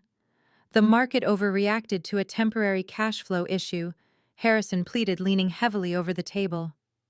The banks got spooked by a minor internal audit. I am formally asking this board to authorize an immediate emergency bridge loan. If we can just secure a rapid capital injection of $20 million, we can stabilize the stock price. We can reassure the secondary lenders and get our construction projects back on track. I just need you to trust my leadership for one more quarter. We have survived tough economies before. We can survive this together. Vivian immediately chimed in, attempting to weaponize her fading socialite charm. Please, everyone, Vivian begged, placing her hand dramatically over her heart. Our family has dedicated our entire lives to this corporation. We have generated incredible wealth for all of you over the past decade. We are asking for loyalty. We just need a little faith to weather this unexpected storm. Another board member, a ruthless venture capitalist, let out a loud, bitter laugh. Loyalty does not pay the creditors, Vivian. He turned his furious gaze toward Elijah. And speaking of audits, perhaps your brilliant son-in-law can explain why the Federal Bureau of Investigation raided his law firm yesterday evening. Rumor on Wall Street is that his offshore accounts are directly tied to this very corporation. Elijah shrank back in his leather chair, completely paralyzed by the direct accusation. He opened his mouth to deploy his usual slick legal jargon, but his voice failed him entirely. Courtney let out another loud, obnoxious sob, burying her face in her hands. We do not have time for your family drama, the senior board member stated coldly. Harrison, your company was aggressively acquired yesterday by an anonymous corporate entity. A holding group operating under the name Aegis Shield just purchased 51% of our voting shares on the open market. They now hold the absolute power of life and death over this entire corporation. You are no longer in control, Harrison. Harrison collapsed back into his chair, his face completely ashen. I know, he whispered, his voice defeated and broken. I do not know who they are. I do not know what they want. But their legal representatives demanded this emergency board meeting. The new majority shareholder is waiting outside those doors right now to decide our ultimate fate. The entire room fell dead silent. The minority shareholders braced themselves for a brutal corporate restructuring. Harrison and Vivian stared at the heavy glass doors, terrified of the faceless billionaire who had just bought their entire existence. They were praying for a merciful corporate buyout. They were hoping a generous venture capitalist would walk through those doors and offer them a generous severance package. They had absolutely no idea that the executioner standing on the other side of the glass was the exact same daughter they had just publicly disowned and abandoned. The heavy frosted glass doors of the executive boardroom did not just open. They were pushed apart with a sudden forceful momentum that sent a shockwave of cold air sweeping across the polished mahogany table. Every single person in the room flinched, holding their breath as they braced for the arrival of the ruthless corporate titan who had just decimated their financial portfolios. Harrison gripped the edge of his leather chair so tightly his knuckles turned entirely white. Vivian pressed her hand against her chest, attempting to project an image of welcoming grace. Courtney stopped crying for a fraction of a second, her tear-streaked face turning toward the entrance with desperate, pathetic hope. Elijah stared blankly at the doorway, terrified that federal agents had followed the mysterious billionaire inside. They were all expecting a ruthless Wall Street veteran. They were anticipating an older, gray-haired private equity director flanked by a terrifying army of corporate lawyers carrying briefcases full of liquidation documents. Instead, I walked through those heavy doors. I was not wearing my military uniform. I had traded my combat boots and tactical gear for a custom-tailored charcoal gray designer business suit that fit my frame with absolute lethal precision. The fabric was immaculate sharp and undeniably expensive, screaming quiet generational wealth and unapologetic corporate dominance. I wore a crisp white silk blouse and a pair of black stiletto heels that struck the hardwood floor with a sharp rhythmic click. I did not carry a weapon, but my posture was a loaded gun. My hair was pulled back into a sleek, flawless bun, leaving my face completely exposed and entirely devoid of mercy. I looked absolutely nothing like the broken, traumatized veteran they had tried to medically commit just 24 hours ago in family court. I looked like a woman who owned the building. The collective reaction inside the boardroom was instantaneous and spectacular to witness. The minority shareholders furrowed their brows in absolute confusion, failing to recognize me. But the immediate family bloc reacted as if a live grenade had just been rolled across the conference table. Vivian let out a sharp, audible gasp, her eyes widening to the size of saucers. Her perfectly manicured hand flew to her mouth, stifling a shriek of pure disbelief. Courtney actually dropped her crumpled tissue onto the floor, her jaw unhinging as she stared at my designer suit. She immediately recognized the sheer immense cost of the fabric I was wearing, and it short-circuited her materialistic brain. Elijah physically recoiled in his chair, pressing his back against the leather upholstery, as if trying to merge with the wall behind him. The arrogant lawyer finally realized that the woman he had attempted to defraud was standing in front of him, radiating absolute unchecked power. Harrison, however, bypassed shock completely and went straight into a blinding, uncontrollable rage. The terrified, desperate executive who was just begging for a bridge loan vanished instantly. The arrogant, abusive patriarch returned in full force. Harrison shot up from his chair so violently that it slammed against the credenza behind him. The veins in his forehead throbbed with thick, hot blood. His face turned a dangerous, alarming shade of purple. He pointed a trembling, furious finger directly at my chest, completely ignoring the presence of his furious shareholders. "What in the hell are you doing here?" Harrison roared, his voice tearing through the tense silence of the boardroom. "Who let you inside this building? This is a highly restricted emergency executive session. You have absolutely no right to step foot inside this facility, Jocelyn." I did not break my stride. I continued walking down the length of the massive mahogany table, my heels clicking rhythmically against the floorboards. I kept my eyes locked directly on my father, letting him completely unravel in front of his peers. "Get out of this room right this second," Harrison bellowed, taking a threatening step forward. "You psychotic, ungrateful failure. You think you can just waltz into my corporate headquarters wearing a fancy suit and disrupt the most critical financial meeting of my entire life. We are waiting for the majority shareholder to arrive. We are trying to save this family from absolute destruction. You are a massive liability, and I will not let your petty, pathetic vendettas ruin this corporation." Vivian immediately joined the assault, sensing an opportunity to play the victimized mother in front of the board. "Jocelyn, please," Vivian cried out, her voice dripping with fake dramatic panic. "Have you lost your mind entirely? We know you are angry about the country club rumors, but this is a multi-million-dollar crisis. You are a soldier making a government salary. You do not understand high-level corporate finance. You are going to embarrass us in front of the new owners. Leave this building before you humiliate yourself any further." Courtney sneered, her jealousy piercing through her previous tears. "She is probably just here to beg for a handout," Courtney hissed, leaning across the table. "She saw the news about the bankruptcy and wants to make sure she gets a piece of the pie before the company goes under. Tell her to leave, Dad. She is just a distraction." Harrison did not hesitate. He slammed his hand down on the digital intercom console, resting in the center of the table. He pressed the red emergency button with frantic, aggressive force. "Security!" Harrison barked into the speaker, his voice echoing loudly through the room. "I need a full security detail up in the executive boardroom immediately. I have a hostile trespasser trespassing on private corporate property. I want her physically escorted out of this building and thrown directly onto the street. If she resists, call the local police and have her arrested for trespassing." He released the button and glared at me, breathing heavily. His chest puffed out in a pathetic display of hollow authority. He turned to the confused minority shareholders, offering them a tight, nervous smile. "I sincerely apologize for this absurd interruption, ladies and gentlemen," Harrison said, trying to smooth his wrinkled suit jacket. "This is my estranged daughter. She suffers from severe mental instability due to her military deployments.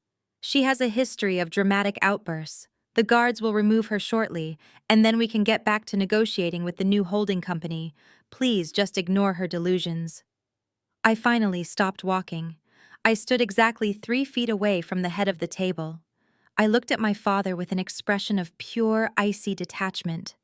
I did not yell. I did not scramble to defend my mental state. I simply tilted my head and offered him a slow, lethal smile that made the remaining color completely drain from his face. The intercom on the table crackled to life. The static sound filled the quiet room, followed by the hesitant, nervous voice of the head security guard. "Mr. Harrison, sir." The guard stammered, his tone completely lacking the obedience my father expected.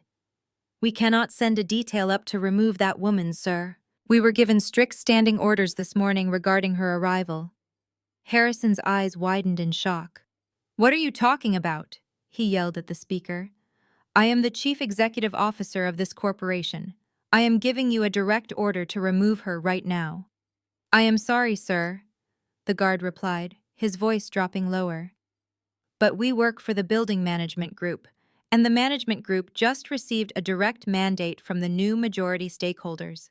We were explicitly told that under no circumstances is anyone allowed to interfere with that specific individual." Harrison stared at the intercom as if it had just grown fangs and bitten him. He looked up at me, his jaw going completely slack. The air in the room grew incredibly thin. The shareholders shifted in their seats, suddenly realizing that the power dynamic in the room was entirely upside down. I reached out and pressed the end call button on the intercom, cutting off the guard's connection. I picked up the printed financial agenda sitting in front of my father's empty chair and casually tossed it into the nearest trash can. "You are not giving orders to anyone today, Harrison," I said, my voice slicing through the room with absolute chilling authority. "You do not own this security team. You do not own this boardroom. And you certainly do not own me." I stepped closer to the head of the table, forcing him to physically back away from his own designated seat. I placed my hands flat on the polished mahogany, leaning forward to deliver the final devastating blow. "You can cancel the security detail," I continued, my eyes locking onto his terrified face. "Because the person you are currently trying to throw out onto the street is the exact same person who now owns the building." The silence that followed my declaration was absolute and heavy. It was the kind of deafening quiet that only occurs right before a catastrophic physical impact. Harrison stared at me with his mouth slightly ajar. He blinked rapidly, trying to process the sequence of words I had just spoken. His brain simply refused to accept the data. He looked wildly around the room, searching for someone to validate his reality. He turned his desperate gaze toward the senior minority shareholders sitting across the table, expecting them to call security themselves. "This is insanity," Harrison stammered, his voice vibrating with a mixture of terror and rage. "She is completely delusional. I apologize for this ridiculous spectacle. My daughter is clearly experiencing a severe psychological episode. She does not own anything. She is a low-ranking soldier swimming in debt. I demand that we proceed with the emergency bridge loan discussion immediately." Nobody at the minority shareholder block moved. Nobody rushed to comfort him. Instead, the lead representative of the Wall Street proxy group stood up. His name was Preston Caldwell, a ruthless senior investment director known for dismantling failing corporations with surgical precision. He wore a navy pinstripe suit and carried an aura of absolute financial authority. Preston did not look at Harrison. He did not offer my father a reassuring smile. He kept his eyes locked entirely on me. Preston Caldwell reached up and calmly buttoned his suit jacket. He stepped away from the dominant center chair he had occupied since the meeting began. He took a deliberate, respectful step backward. Then, in front of my furious father and my utterly confused family, The ruthless Wall Street director bowed his head in a gesture of profound professional deference. "Please take your seat," Madam Chairman Preston said, his voice echoing with crystal-clear clarity. "We have been awaiting your arrival to commence the corporate restructuring protocols." The breath physically left Harrison's lungs in a loud, wheezing gasp. Vivian dropped her styrofoam cup of coffee, spilling the lukewarm brown liquid all over her designer skirt. She did not even notice the stain. Courtney let out a strange, high-pitched squeak, pressing her hands against her cheeks. Elijah gripped the armrests of his chair so tightly I could hear the leather stretching under his manicured fingernails. I stepped past my father without giving him a single glance. I walked to the center of the mahogany table and took the dominant executive chair. The leather was cool and firm against my back. I rested my hands on the polished wood commanding the room with the exact same posture I used in the Pentagon briefing rooms. Preston Caldwell remained standing. He turned to face the terrified executives and the remaining board members. "Members of the board," Preston announced, projecting his voice to ensure every single person heard the undeniable truth. "Allow me to formally introduce the anonymous majority stakeholder who executed yesterday's aggressive market acquisition. You have known her as Major Jocelyn. However, the global financial sector knows her by her corporate designation. She is the sole anonymous founder and chief executive officer of Aegis Shield." Harrison gripped his chest, his face turning a sickly shade of ash gray. "That is impossible!" He wheezed, his voice completely devoid of its former arrogance. "Aegis Shield is a massive defense contractor. They are a multi-billion-dollar tech conglomerate. She is just a military dropout. She does not have that kind of capital." Preston Caldwell looked at my father with an expression of pure, unfiltered pity. "Your daughter is one of the most brilliant cyber intelligence architects in the Western Hemisphere," Preston stated coldly. 10 years ago, she developed proprietary encryption algorithms that currently secure the digital infrastructure of Wall Street and the Department of Defense. Aegis Shield was recently valued at over $3 billion. And yesterday afternoon she utilized a fraction of her personal corporate capital to execute a flawless hostile takeover of your entire real estate portfolio. The numbers hung in the air like a guillotine blade dropping in slow motion. $3 billion. The family that had spent decades calling me a pathetic, unlovable failure was suddenly staring at a self-made billionaire. They had mocked my military service. They had ridiculed my career choices. They had actively conspired to steal a piece of land from me just to pay off their toxic debts. Now they realized they were sitting in a room entirely owned by the woman they had relentlessly abused. Preston was not finished. He opened his leather portfolio and pulled out a stack of legally binding acquisition documents. For the record, Preston continued reading directly from the financial ledger. "Aegis Shield has successfully acquired 51% of the voting shares for this corporation. Furthermore, Madam Chairman has authorized the aggressive purchase of all your outstanding commercial mortgages and secondary lender notes. She did not just buy the majority stock, Harrison. She bought your toxic debt. She is now your primary creditor. You do not owe the banks anymore. You owe her. Every single piece of drywall, every construction permit, and every remaining dollar in your corporate accounts belongs exclusively to her." Vivian began to hyperventilate. Her chest heaved dramatically as her eyes darted wildly around the boardroom. She looked at my custom-tailored suit, the flawless silk blouse, the undeniable aura of a woman who commanded a global empire. The realization struck her with the force of a freight train. She had spent her entire morning complaining to her wealthy country club friends about her poor, broken military daughter. She had permanently ruined her own social standing by lying about a billionaire. Courtney stared at me, her mouth hanging open. The sister she had mocked, the sister whose college fund she had drained to buy luxury handbags, was now worth $3 billion. Courtney's entire identity was built on feeling superior to me. She had spent years parading her fake wealth while relying on our parents to bail her out of debt.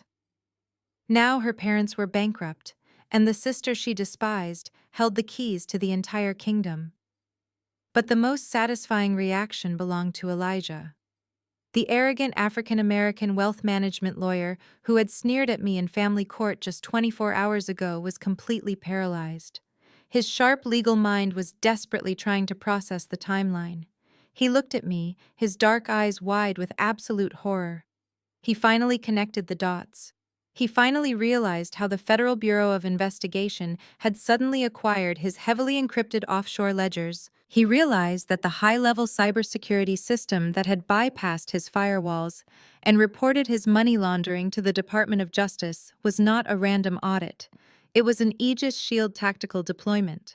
He had tried to steal from the chief executive officer of a $3 billion cyber defense corporation. I sat at the head of the table, watching them drown in their own devastating reality. I did not raise my voice. I did not gloat. True power does not need to scream to make an impact. True power simply exists and forces everyone else to submit to its gravity. "Please take a seat, Preston," I said, my voice calm and perfectly steady.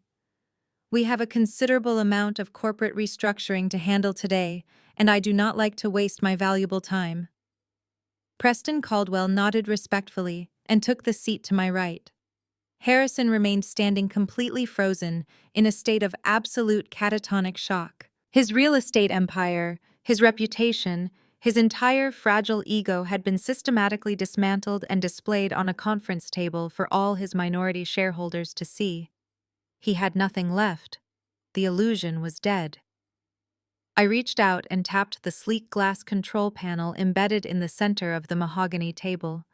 The heavy motorized blackout blinds instantly descended over the floor-to-ceiling windows, sealing the executive boardroom in near absolute darkness. A massive high-definition projector screen hummed to life as it lowered slowly from the ceiling directly behind my chair.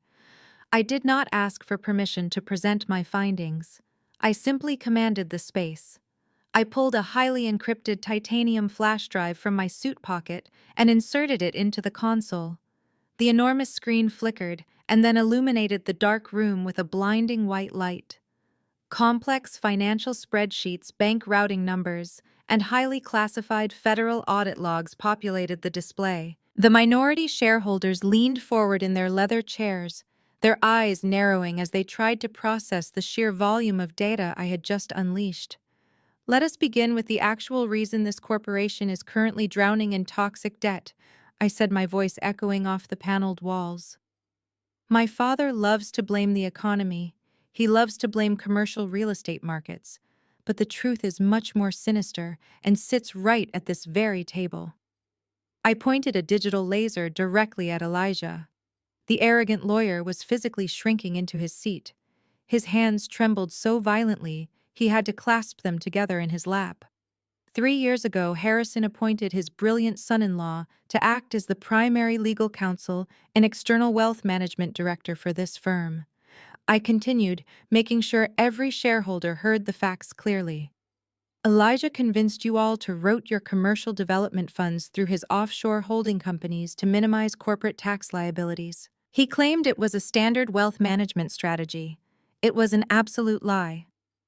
I switched the slide to reveal a side-by-side comparison of Elijah's private law firm ledgers and Harrison's corporate accounts.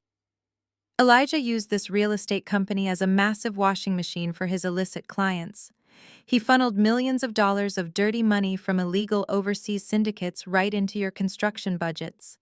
He artificially inflated your property valuations to hide the cash flow. And when the Federal Bureau of Investigation started getting close, he aggressively siphoned the remaining legitimate capital out of your reserve accounts, leaving this company to absorb the catastrophic federal fallout. The minority shareholders gasped in absolute horror.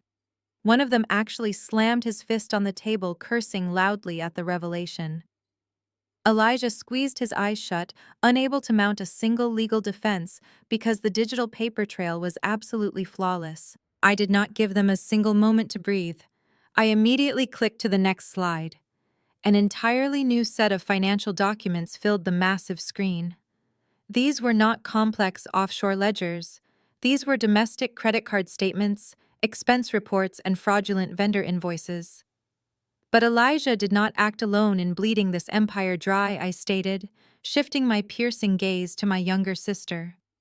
Courtney was already shaking her head, her face pale and streaked with ruined designer makeup. Let us examine the brilliant interior design work of the family golden child. Harrison hired Courtney as the exclusive lead designer for every single commercial property developed by this firm over the past 4 years. She submitted invoices for imported Italian marble custom luxury fixtures and high-end architectural consulting. I highlighted a specific row of expenses in bright red. But Courtney never actually purchased those materials for the commercial builds. She used a network of fake vendor accounts to approve her own invoices. She took millions of dollars straight from the corporate construction budget and funneled it directly into her personal checking accounts. I brought up a split screen showing her fraudulent expense reports right next to her actual credit card purchases. Vivian let out a loud, dramatic sob as she stared at the screen. The money meant to develop your commercial properties was spent on limited edition designer handbags, first-class vacations to Paris, and a fleet of luxury vehicles she used to maintain her fake socialite image on the internet. She literally bought her entire lavish lifestyle using money she stole from her own father's investors.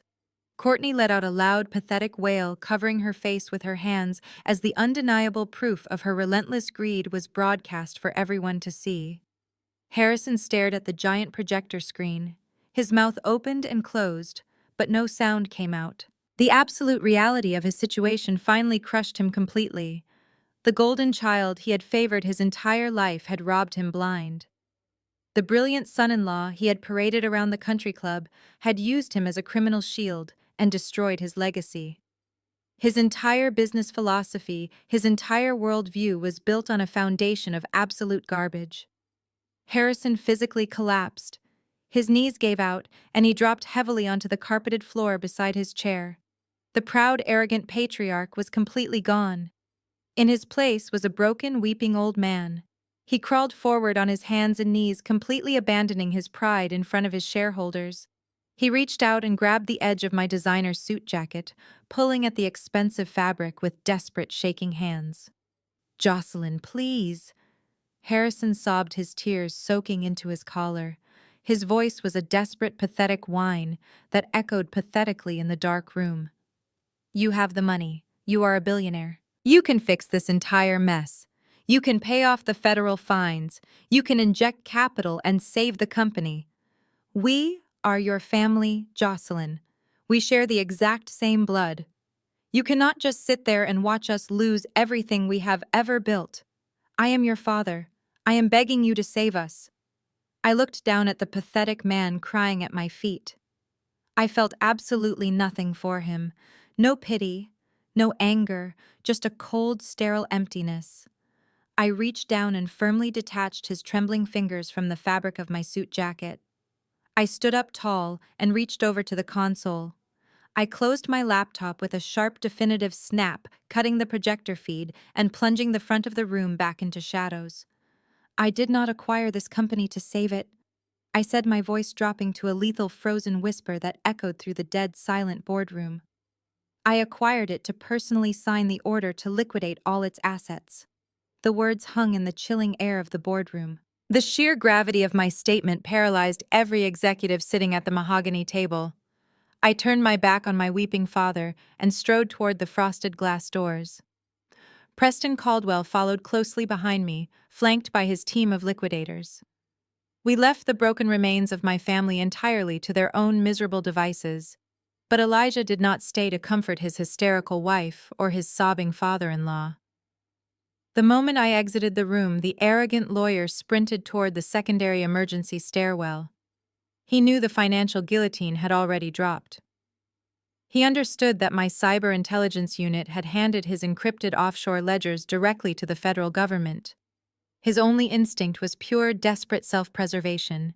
He needed to reach his prestigious downtown law firm to shred whatever physical evidence remained hidden in his personal safe. He burst through the fire exit door and scrambled down the concrete steps, abandoning his designer briefcase in his haste. He pulled his cell phone from his pocket with trembling fingers and aggressively dialed his senior defense attorney. The call went straight to an automated voicemail system. The elite legal community had already caught wind of the federal investigation, and nobody answered the phone for a dead man walking. Elijah burst out of the underground parking garage, driving his luxury sports car with reckless, panicked speed. He wove through the heavy downtown traffic, ignoring red lights and blaring horns. His heart hammered wildly against his ribs. He gripped the steering wheel so tightly his dark hands cramped with tension. He was mentally calculating his offshore escape routes, desperately trying to figure out which international accounts had not been frozen by my security protocols. He thought he could salvage a fraction of his illicit wealth and disappear before the federal hammer struck. He was profoundly mistaken. As his sports car screeched around the final city corner onto the pristine avenue housing his corporate law firm, he slammed his foot furiously onto the brake pedal. The tires shrieked against the asphalt, leaving thick black marks on the pavement. The street was entirely blocked off by a fleet of unmarked black government vehicles and flashing police cruisers. A huge crowd of pedestrians had already gathered on the sidewalks, holding up their smartphones to record the unprecedented spectacle. News vans from every major local and national media network were parked illegally on the curbs with their satellite dishes fully deployed. The heavy glass doors of his prestigious law firm were propped wide open and surrounded by bright yellow crime scene tape. Dozens of federal agents wearing dark tactical jackets bearing the bold yellow letters of the FBI were swarming the lobby. They carried large plastic evidence bins packed to the brim with physical hard drives, confidential client folders, and encrypted laptops. Elijah sat frozen in the driver's seat of his luxury vehicle, watching the absolute destruction of his professional existence unfold in real time. He tried to throw the car into reverse to flee the scene, but two armed federal agents had already spotted him. They marched swiftly toward his vehicle, their hands resting menacingly on their tactical belts. They flanked the sports car and aggressively tapped on the tinted glass window, demanding he step out. Elijah opened the door, his legs shaking so violently he could barely stand on the pavement. He raised his hands in a pathetic gesture of surrender, completely stripped of his usual slick boardroom arrogance. The lead federal agent stepped forward and flashed a gold badge directly in his face. The agent did not lower his voice or offer the wealthy lawyer any professional courtesy. He recited the charges loudly enough for the surrounding crowd of journalists and curious onlookers to hear every single devastating word. "You are under federal arrest," the agent declared, his voice echoing down the busy street. "You are currently charged with multiple counts of international money laundering, severe corporate wire fraud, and the malicious intentional forgery of a federal intelligence officer's power of attorney. You have the right to remain silent. I highly suggest you use it." Elijah opened his mouth to object, to deploy his usual manipulative legal jargon, but his vocal cords completely failed him. The agent grabbed his arms and forcefully spun him around, pressing his chest flat against the expensive, sleek hood of his own luxury sports car. The sharp metallic click of the heavy steel handcuffs snapping shut around his wrists signaled the definitive end of his arrogant reign. The agents patted him down, roughly emptying his pockets of his designer wallet and his incessantly ringing cell phone. They pulled him away from his vehicle and marched him directly through the crowd of flashing camera lenses and shouting reporters. Local journalists thrust heavy microphones into his face, demanding answers about the missing millions and the fabricated military documents. Elijah kept his head bowed, staring fixedly at the concrete pavement. His custom-tailored Italian suit was violently wrinkled and pulled tight across his shoulders. The wealthy, sophisticated aura he had spent decades meticulously cultivating was entirely annihilated in a matter of minutes. He was no longer the brilliant corporate lawyer who intimidated vulnerable clients and manipulated the court system for his own overwhelming greed. He was just another exposed, desperate criminal being shoved into the cramped back seat of a federal transport vehicle. The heavy reinforced door slammed shut, trapping him inside a dark, caged reality he could never manipulate his way out of. His partners at the law firm were already turning against him, preparing to offer the federal prosecutors full cooperation in exchange for reduced sentences. The State Bar Association was actively drafting the immediate permanent revocation of his legal license. The cameras continued to flash wildly, capturing his total public humiliation. This footage would be broadcast, cementing his legacy as a pathetic fraud. His prestigious law career, his immense fraudulent wealth, and his unchecked arrogance were permanently destroyed. Courtney fled the corporate building long before Elijah was pinned against his sports car. She did not stay to comfort her weeping father or her catatonic mother. Her survival instinct was entirely built on material consumption. Whenever her fragile reality threatened to crack, she numbed the panic by spending exorbitant amounts of stolen money. She drove her leased luxury vehicle straight to the most exclusive designer boutique in downtown Washington. She needed the immediate validation of fawning retail associates. She walked through the heavy glass doors, demanding a private fitting room and requesting a bottle of sparkling water. Courtney handed over her solid metal platinum credit card without looking at the cashier. She waited for the familiar, satisfying beep of the approval. Instead, the card reader emitted a sharp, aggressive decline tone. The associate frowned and ran the magnetic strip a second time. It declined again. The manager stepped over his fake retail smile, dropping completely. He informed her that the issuing bank had flagged the account for immediate freeze.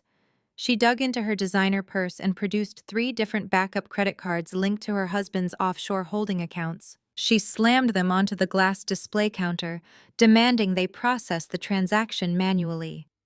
Every single card was instantly rejected by the global banking network. The other wealthy patrons in the boutique turned to stare at her, whispering behind their manicured hands. Courtney grabbed her empty purse and practically ran out the front door, her chest heaving with unfamiliar, terrifying public humiliation. She sped back to her sprawling multi-million-dollar estate in the affluent suburbs of Virginia. Her hands shook violently against the leather steering wheel. Her customized cell phone began to vibrate incessantly in the passenger seat. News alerts flashed across the digital screen showing live aerial footage of her husband's prestigious law firm surrounded by federal agents. The headlines declared Elijah a primary suspect in a massive international money laundering syndicate. Courtney slammed the brakes in her driveway and sprinted up the stone steps to her front door. She bypassed the grand foyer and ran directly up the sweeping spiral staircase to her massive custom-built walk-in closet. She grabbed 2 oversized travel trunks and began frantically tearing designer dresses off their velvet hangers. She fully knew the federal government would freeze cash assets, but she thought she could hide physical luxury goods to sell for survival money later. She tossed limited edition watches, gold bracelets, and rare vintage shoes into the suitcases, moving with the frantic, messy energy of a cornered thief. She thought she had enough time to empty the hidden wall safe and disappear to a luxury hotel under a fake name before the authorities arrived and evade justice forever. The heavy pounding on her front door shattered her desperate escape plan. The knocking was not polite. It was the loud, aggressive strike of law enforcement demanding immediate entry. Courtney froze, dropping a handful of diamond necklaces onto the plush carpet. Before she could even reach the top of the stairs, the front door was forcefully unlocked by the property management company. 6 men wearing dark tactical shirts reading Asset Recovery Task Force flooded into her grand foyer. They were accompanied by a county sheriff holding a thick stack of court-ordered seizure mandates. Courtney screamed from the second-floor landing, demanding they leave her property. The lead recovery agent ignored her hysteria completely. He read the legal mandate aloud, stating that every piece of luxury merchandise purchased with embezzled corporate construction funds was now the legal property of Aegis Shield. The agents did not hesitate. They marched straight past her, up the spiral staircase, and entered her sanctuary. Courtney shrieked and physically tried to block the closet door, but a female deputy firmly moved her aside, warning her that interfering with a court-ordered asset seizure would result in an immediate felony arrest. The recovery team began systematically emptying the massive closet. They cataloged and bagged every single designer handbag, Every pair of imported shoes, and every piece of expensive jewelry Courtney had bought using the money she stole from my grandfather's land development budget. Courtney watched her entire identity being packed into clear plastic evidence bins and carried out the front door. She grabbed her cell phone, her hands trembling uncontrollably, and began dialing the numbers of her closest high society friends. She called the wives of state senators and the daughters of real estate tycoons. She begged them for a place to stay, pleading for a temporary loan to hire a defense attorney. Every single call was immediately sent to voicemail or answered with a cold, brutal rejection.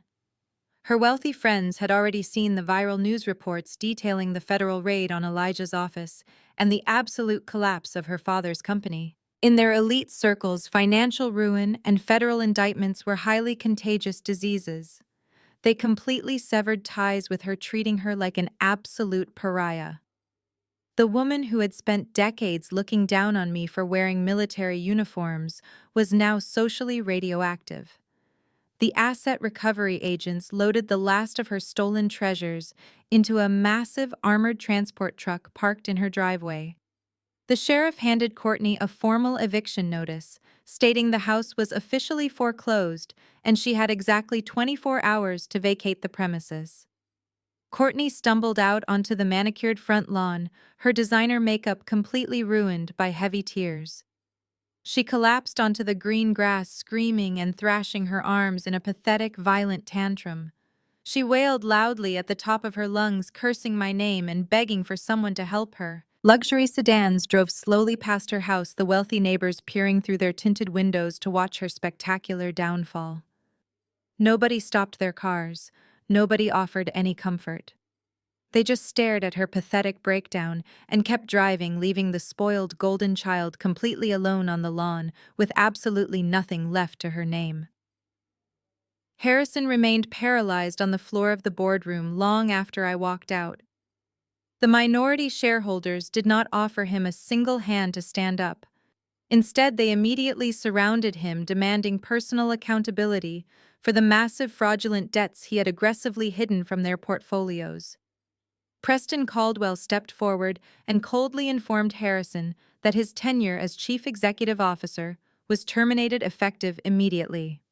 Two large corporate security guards, the exact same men Harrison had furiously tried to weaponize against me just an hour prior, approached him from behind. They stripped him of his executive keycards, his company cell phone, and his digital access fob. Harrison was physically escorted out of the towering glass building he had built his entire arrogant identity around. He stumbled onto the bustling Washington sidewalk, completely disoriented and stripped of all corporate authority. The luxury company car he usually took home had already been repossessed by the fleet management service, leaving him standing on the pavement with absolutely no way to return to his suburban fortress. While Harrison was being unceremoniously thrown out onto the street, Vivian attempted to seek refuge in the only place she felt truly powerful. She ordered a cheap rideshare service and directed the driver straight to the incredibly exclusive McLean Country Club. This was the exact same sunlit terrace where she had spent the previous morning spreading vicious, malicious rumors about my mental health. She walked through the grand mahogany doors, desperately trying to project an aura of unbothered generational wealth. She smoothed down her designer skirt, ignoring the massive coffee stain she had acquired in the boardroom, and marched toward her reserved table overlooking the pristine 18th hole. Vivian ordered a double martini, attempting to steady her violently shaking hands. She looked around the terrace, waiting for her wealthy socialite friends to flock to her side and offer their blind, unwavering support. Nobody came to her table. The wives of the senators and hedge fund managers completely ignored her presence. They turned their chairs slightly away from her direction, whispering furiously among themselves. The news of the massive federal raid on Elijah's law firm and the hostile takeover of Harrison's real estate empire had already permeated the elite gossip networks. In their ruthlessly superficial world, financial insolvency was the ultimate unforgivable sin. Vivian sat entirely alone, her fake smile trembling as she took a slow, desperate sip of her drink. The final blow to her fragile ego did not come from a whispered rumor. It came directly from the president of the country club. He was a tall, imposing man with silver hair who usually greeted Vivian with a warm, respectful embrace. Today he marched across the terrace, flanked by the club manager and the head of membership services. His expression was entirely devoid of warmth. He stopped directly in front of Vivian's table, completely blocking her view of the golf course. The surrounding patrons grew dead silent, eagerly leaning in to witness the impending social execution. Vivian, the club president, stated loudly, ensuring his voice carried across the entire patio. "We just received a highly disturbing notification from our primary financial institution. The automatic payment for your monthly membership dues was aggressively rejected by your bank due to insufficient funds. Furthermore, we have been made aware of the severe federal indictments currently surrounding your immediate family and your primary business holdings. Our bylaws strictly prohibit membership for individuals involved in active federal fraud investigations or those experiencing total financial insolvency. Your membership is officially revoked, effective immediately." Vivian choked on her martini, coughing violently into a linen napkin. She stared up at the club president, her eyes wide with sheer, unadulterated horror. She desperately dug into her expensive leather purse, pulling out 3 different platinum credit cards. She slammed them onto the glass table, begging the manager to run them manually. She promised them this was just a massive banking error caused by a temporary corporate restructuring. The manager did not even reach for the cards. He simply looked down at her with absolute pity and informed her that security was waiting to escort her off the private premises. Vivian was forced to stand up and walk the entire length of the crowded terrace. The wealthy women she had spent decades trying to impress watched her humiliating exit with cold, calculating stares. She had permanently lost her social kingdom. Harrison and Vivian finally reunited in the grand driveway of their massive McLean estate late that afternoon. They had both taken cheap ride shares home, arriving completely defeated and physically exhausted. But their nightmare was not concluding. It was just reaching its absolute climax. The towering wrought iron gates of their mansion were propped wide open. A fleet of commercial moving trucks and several bank-owned vehicles were parked haphazardly across their perfectly manicured lawn. They rushed up the stone steps of their porch, demanding to know what was happening. A senior asset recovery manager representing Aegis Shield stood waiting by the front door holding a thick clipboard of foreclosure documents. The manager informed them that due to the massive corporate debt default, the bank had immediately executed the cross-collateralization clauses hidden deep within Harrison's commercial loans. The McLean estate had been leveraged against the failing business multiple times to secure cash for Courtney's lavish lifestyle. "Since Aegis Shield now owned the corporate debt, my company officially owned the house. The recovery agents did not allow Vivian to pack her imported Italian furniture or her expensive oil paintings. They did not allow Harrison to access his custom-built wine cellar or his collection of vintage watches. Every single item of value in that house was legally seized to offset the millions of dollars Courtney and Elijah had embezzled from the corporate accounts." The agents handed Harrison and Vivian exactly 2 cheap plastic suitcases. They were instructed to pack only basic, unbranded clothing and essential toiletries.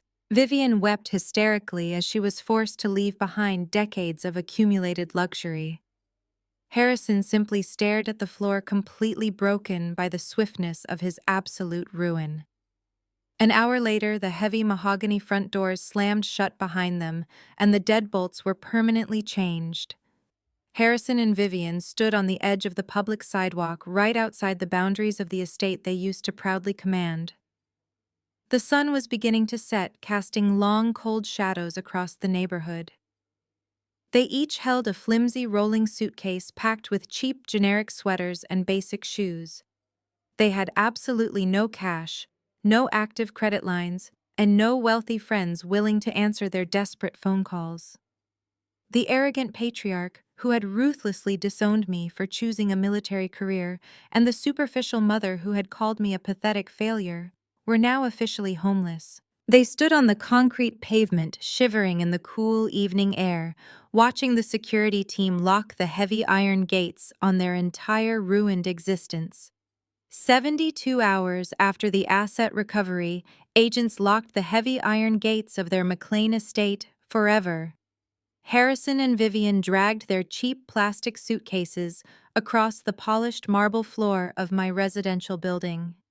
I lived in a highly secured, ultra-luxury high-rise located in the most exclusive sector of downtown Arlington. The lobby was an absolute fortress of mirrored glass, brushed steel, and towering modern art installations.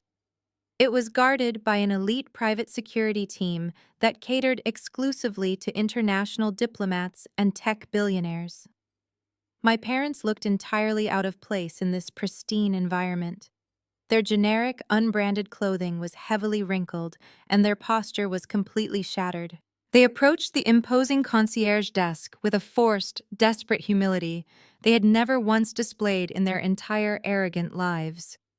Vivian unzipped the front pocket of her flimsy luggage and pulled out a faded leather-bound photo album. It was a highly calculated theatrical prop. She had specifically chosen to save that album from the foreclosure, knowing she would need it for this exact manipulation tactic. She opened the album to a picture of me when I was 8 years old, standing in our old suburban backyard. She slammed the book onto the polished marble counter and begged the stern security guard to call my penthouse suite. She performed a masterful display of maternal heartbreak, weeping openly and loudly, proclaiming that they just wanted to see their beloved, successful daughter. Harrison stood right behind her, nodding pitifully and telling the armed guards that family must always stick together during a financial crisis. They desperately wanted to move into my spare guest rooms. They honestly believed that a few nostalgic photographs and some fake tears could magically erase decades of severe emotional abuse and relentless financial exploitation. I did not step onto the private elevator. I did not walk down to the grand lobby to look them in the eye. I sat comfortably on the oversized leather sofa inside my 50th floor penthouse, watching their entire pathetic performance unfold through the high-definition security cameras broadcasting directly to my encrypted tablet. I took a slow, deliberate sip of my vintage red wine. I felt absolutely no guilt. I felt no lingering childhood attachment to the two strangers weeping on the ground floor. I simply picked up my secure phone and authorized my legal team to execute the final termination protocol. The silver doors of the private elevator chimed and parted smoothly. Preston Caldwell stepped into the bright lobby. He wore the exact same immaculate navy pinstripe suit he had worn when he dismantled my father's real estate empire in the corporate boardroom. Preston walked briskly toward the concierge desk, carrying a sleek black leather folder. Harrison and Vivian immediately turned toward him, their eyes lighting up with frantic delusional hope. They genuinely thought Preston was coming down to escort them up to my penthouse. They reached for the plastic handles of their cheap suitcases, eagerly preparing to ascend into my luxurious world and leech off my wealth. Preston did not offer a polite handshake. He stopped exactly 4 feet away from my parents, maintaining a cold, sterile professional distance. He opened the leather folder and extracted a thick, legally binding contract, placing it firmly on the marble counter, right over Vivian's stupid, manipulative photo album. He pulled a heavy silver pen from his jacket pocket and laid it precisely next to the document. "Madam Chairman will not be coming down to receive you," Preston stated, his voice echoing with absolute chilling authority across the quiet lobby. "She has, however, authorized me to present you with a singular, non-negotiable offer. You are currently entirely insolvent. You have 0 active credit lines, no viable assets, and you are facing imminent homelessness on the streets of Arlington. My client is willing to provide a highly monitored, irrevocable living stipend. You will receive exactly $2,000 on the first day of every single month." Harrison stared at Preston as if the lawyer had just slapped him violently across the face. $2,000? Harrison gasped, his voice cracking with sheer indignation and offended pride. "That barely covers the cost of a basic dinner at the country club. We cannot possibly survive on that pathetic amount." We need a place to live. We need direct access to Jocelyn. We are her parents and she owes us a proper lifestyle. That stipend is precisely enough to rent a very modest one-bedroom apartment in the rundown industrial district on the outskirts of the city, Preston countered sharply, shutting down Harrison's arrogant complaint instantly. It will cover your basic utility bills and generic groceries from a discount supermarket. It is a strict survival fund, not a luxury allowance to fund your delusions. But accepting this money comes with absolute ironclad legal conditions. Preston tapped the signature line on the heavy parchment document. By signing this agreement, you formally and legally sever all parental rights and familial claims to Jocelyn and her vast corporate assets. Furthermore, this contract serves as a permanent binding lifetime restraining order. You are legally prohibited from ever approaching her private residence, her corporate offices, or her person within a 100-meter radius. You will never attempt to contact her by phone, email, or through any third-party proxies. If you violate this spatial boundary even once the monthly stipend is permanently terminated, and you will be immediately arrested for criminal harassment and trespassing. Vivian began to sob hysterically, clutching her chest as the brutal reality of the legal document sank in. She looked wildly up at the security cameras mounted in the corners of the lobby, knowing full well I was watching her every move. She pleaded directly with the camera lens, begging me to remember the good times, begging me to show mercy to my own flesh and blood. But she was begging a brick wall. I watched her tears fall onto the marble counter, feeling nothing but a profound sense of closure. You have exactly 60 seconds to sign the agreement, Preston warned, checking his expensive wristwatch with total apathy. If you refuse, I will instruct the armed security team to forcefully remove you from the premises, and you will sleep on the freezing concrete sidewalk tonight with absolutely nothing to your names. Harrison looked at his weeping wife. He looked at their cheap plastic luggage and the cold, dark street waiting just outside the revolving glass doors. His colossal pride was completely shattered. The arrogant real estate tycoon had been violently reduced to a desperate beggar facing the harsh elements. With violently trembling hands, Harrison picked up the heavy silver pen. He swallowed his bitter tears and signed his name on the dotted line, officially signing away his daughter for a pitiful monthly survival allowance. Vivian took the pen next her hand, shaking so violently she could barely form the cursive letters. She signed her parental rights away, weeping uncontrollably over the faded photo album she had tried to weaponize against me. I stood up from my leather sofa and walked toward the massive floor-to-ceiling glass windows of my penthouse. I looked down from the 50th floor, watching two tiny, insignificant figures drag their rolling suitcases out of the brightly lit lobby and into the freezing darkness of the city streets. They walked away carrying the heavy, crushing burden of their own immense greed and toxicity. I raised my crystal glass of wine to the empty, expansive room, taking a long, deeply satisfying drink. The poison was finally and surgically extracted from my life.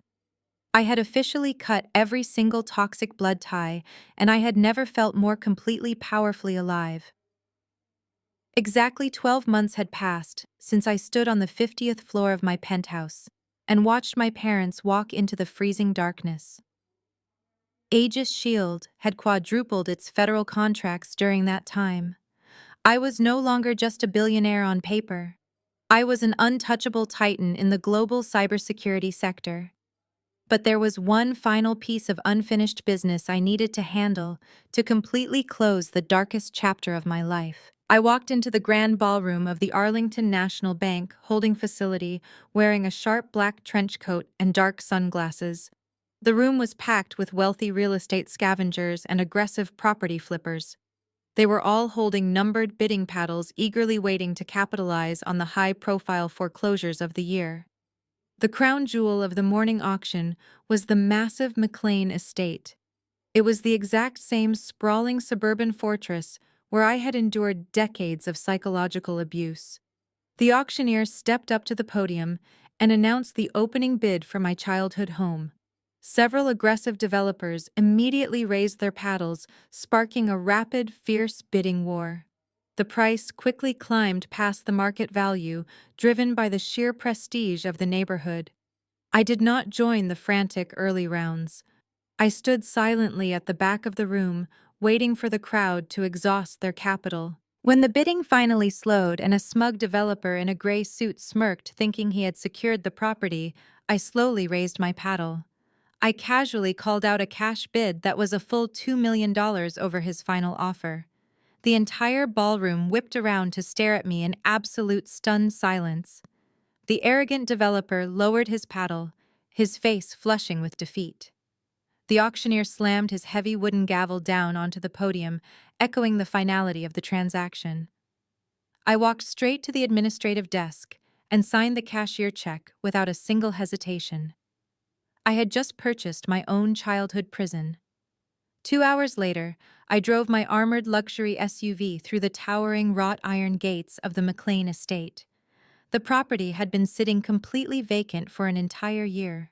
The perfectly manicured lawns that Vivian used to obsess over were now overgrown with thick, aggressive weeds. The ornate fountain in the center of the circular driveway was completely dry and stained with dark green algae. I parked my vehicle and unlocked the heavy mahogany front doors, stepping into the grand foyer. The air inside was stale and suffocatingly still. The bank had stripped the house of all the furniture to pay off Elijah and Courtney's massive fraudulent debts, but the architectural bones of the mansion remained completely intact. I walked slowly through the empty, echoing rooms, letting the painful memories surface one final time before I eradicated them permanently. I stepped into the massive formal dining room, where Harrison had constantly berated my military salary and demanded I sign away my $45 million federal contract.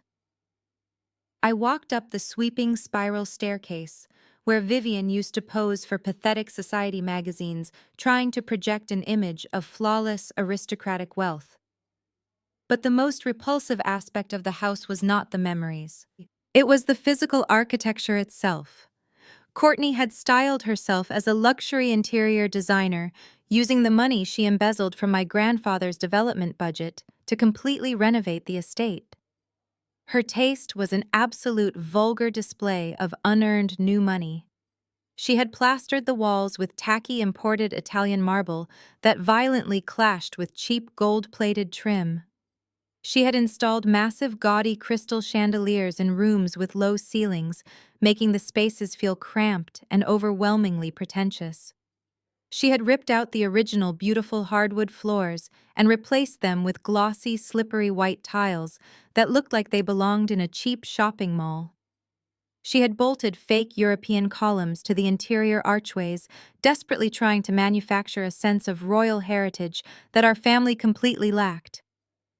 Every single room was a physical manifestation of her shallow, greedy, and entirely superficial personality. The house was a monument to their collective arrogance and their absolute lack of substance. It was toxic down to the very foundation.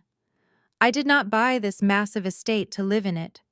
I did not buy it to renovate it or flip it for a profit. I bought it to execute a total and uncompromising physical cleansing.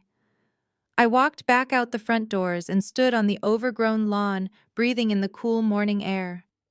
A low, heavy mechanical rumbling began to vibrate through the ground beneath my combat boots.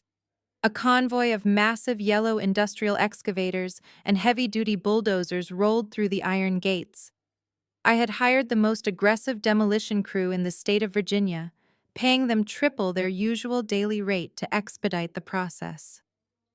The crew foreman, a burly man in a bright orange safety vest, jumped down from his truck and jogged over to me holding a clipboard. He asked me if I wanted to salvage any of the expensive marble or the gold fixtures before they started the teardown. I looked him dead in the eyes and told him I wanted every single inch of the structure reduced to unrecognizable rubble. I wanted it turned into absolute dust. The foreman nodded sharply and blew a loud, sharp whistle. The massive diesel engines roared to life, filling the quiet suburban neighborhood with a glorious, deafening thunder. I stood on the edge of the property line, my arms crossed over my chest, and watched the destruction begin. The largest excavator raised its heavy steel claw high into the air and brought it crashing down onto the roof of the master bedroom. The violent impact shattered the terracotta tiles and snapped the wooden support beams like fragile twigs. A massive plume of gray dust and debris exploded into the sky. The metal claw swung again, ripping through the side of the house and tearing down Courtney's fake European columns with effortless, brutal power. I watched the gaudy crystal chandeliers crash onto the glossy white tiles, shattering into millions of useless, jagged pieces. The massive bay windows exploded outward, raining shattered glass across the dead lawn. The bulldozer plowed directly through the front porch, crushing the grand mahogany doors into splinters. The noise was absolutely deafening, but to me it sounded like a beautiful, flawless symphony. I smiled a wide, genuine smile as I watched the walls of my childhood prison collapse inward. Every time a wooden beam snapped, I felt a heavy, suffocating weight lift directly off my shoulders. Every time the steel claw tore through the tacky Italian marble, I felt decades of psychological abuse being physically, violently eradicated from the earth. The air was thick with dirt and pulverized concrete, but I took a deep cleansing breath. It was a complete, absolute visual and emotional purification. I was entirely free. 18 months after the heavy steel excavators crushed my childhood prison into dust, the property was completely unrecognizable. The gaudy fake European columns and cheap imported marble were erased. In their place stood a breathtaking architectural masterpiece of reinforced steel, sleek obsidian glass, and sustainable concrete. I personally designed every inch to reflect absolute strength and uncompromising purpose. It was no longer a suburban fortress built to hide a deeply broken family. It was now officially commissioned as the Aegis Shield Vanguard Center. This state-of-the-art facility was a dedicated career transition and elite cybersecurity training academy built for female military veterans. I personally poured millions of dollars into creating a sanctuary for women who had served their country and needed a specialized path into the civilian corporate sector. The campus featured advanced server laboratories, encrypted coding classrooms, and comprehensive psychological support suites. I completely transformed the exact physical location of my deepest childhood trauma into a powerful, permanent launching pad for absolute female empowerment. I walked slowly through the wide, brightly lit corridors of the main training hub. The air hummed with the quiet, intense energy of absolute focus. Dozens of highly trained women sat behind glowing holographic monitors, executing complex threat matrices and learning to dismantle global cyber syndicates. They wore sharp professional attire instead of combat fatigues, but they carried the exact same lethal discipline they had forged in the military. There was no toxic competition here. There was no desperate gaslighting or pathetic manipulation for parental approval.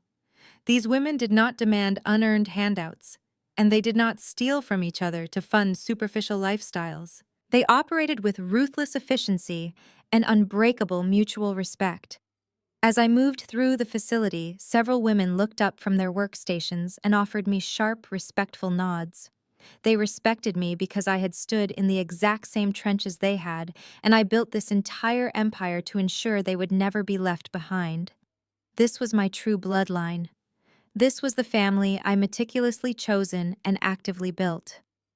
I pushed open the heavy glass doors, leading out to the expansive wraparound balcony on the top floor of the administrative wing. The cool evening breeze swept across the property, carrying the fresh, clean scent of the nearby Virginia forests. The warm evening sun was beginning to set, casting a brilliant fiery orange and deep violet glow across the distant horizon. I walked to the edge of the sleek metal railing, holding a crystal glass of vintage red wine. I rested my hand against the cool steel, looking down at the pristine campus below. I was joined on the balcony by my 3 top executive lieutenants. These were women who had served directly alongside me during my most dangerous overseas deployments. They were brilliant, fearless, and fiercely loyal. We did not need to exchange meaningless, superficial pleasantries. We understood the profound gravity of what we had achieved together. We raised our crystal glasses in the fading sunlight, silently toasting to our hard-fought independence, our unbreakable sisterhood, and our absolute total victory. We stepped back inside the luxurious executive lounge as the evening chill began to settle. On the far wall, a massive flat-screen monitor was broadcasting a national evening news network. I usually kept the news feeds muted, but today a specific breaking headline caught my immediate attention. I gestured for one of my lieutenants to turn up the volume. The news anchor stared gravely into the camera, detailing the spectacular conclusion of one of the most high-profile federal fraud cases of the decade. The screen shifted to broadcast live footage from outside the federal courthouse in downtown Washington. I watched intently as Elijah was escorted down the concrete steps by two armed United States Marshals. The arrogant wealth management lawyer was completely unrecognizable. He was no longer wearing his custom-tailored Italian suits or his expensive luxury watches. He was wearing an oversized bright orange federal prison jumpsuit. His wrists and ankles were bound by heavy metal chains that clanked loudly against the pavement. The national news anchor delivered the final definitive verdict with absolute cold journalistic precision. Elijah had just been officially sentenced to 10 consecutive years in a maximum security federal penitentiary without any possibility of early parole. The broadcast detailed his catastrophic downfall, explaining how his money laundering syndicate and malicious forgery of military documents had earned him the maximum penalty under federal guidelines. The anchor also briefly mentioned the total liquidation of his father-in-law's real estate empire, serving as a pathetic cautionary tale of corporate greed and absolute financial ruin. I watched Elijah duck his head, trying desperately to hide his face from the aggressive barrage of flashing camera lenses. He looked completely defeated, thoroughly broken, and devoid of his former supreme arrogance. He was stepping into a dark, suffocating cage that he had built with his own two hands. He would spend the next entire decade of his life securely locked in a freezing concrete cell, entirely stripped of his name, his power, and his stolen wealth. I stared at the monitor, absorbing the sheer magnitude of my total victory. I felt no lingering anger. I felt absolutely no regret. The scales of my life were now permanently flawlessly balanced. I picked up the sleek black remote control resting on the glass coffee table. I pressed the power button with a sharp, definitive click. The massive screen instantly faded to pitch black, shutting out the pathetic ghosts of my deeply toxic past forever. I turned my back to the empty monitor. I took a slow, satisfying sip of my vintage red wine, tasting the flavor of absolute victory. I listened to the bright, genuine laughter of my comrades echoing from the adjacent hallway. I smiled a wide, genuinely fearless smile and walked confidently forward to join them. I was completely unburdened, totally untouchable, and boldly stepping directly into a brilliantly radiant and infinitely free future. The most profound lesson we can extract from this story is that biology does not automatically guarantee loyalty, respect, or unconditional love. For decades, Jocelyn was subjected to relentless emotional abuse and severe financial manipulation by the exact people who were socially expected to protect her. Society frequently pressures us to forgive and endure toxic family dynamics simply because individuals share our DNA. However, this narrative entirely shatters that dangerous myth. Blood may make people your relatives, but consistent mutual respect is what actually defines a true family. Jocelyn taught us that the ultimate response to gaslighting and narcissism is never engaging in desperate screaming matches or seeking validation from those completely incapable of giving it. Real power lies in silent, meticulous preparation and the relentless pursuit of your own absolute independence.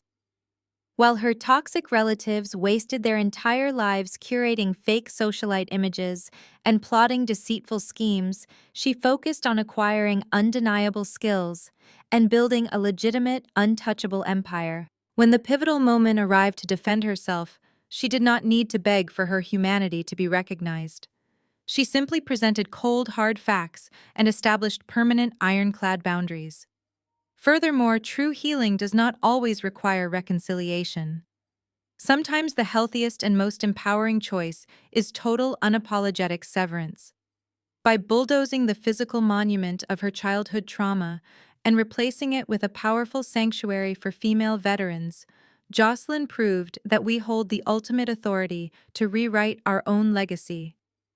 You do not have to carry the heavy toxic baggage of your abusers. You can completely demolish it and build something brilliant, purposeful, and infinitely free in its place. If you have ever had to break toxic family cycles to protect your peace and build your own empire, share your story of triumph in the comments below and subscribe for more empowering content.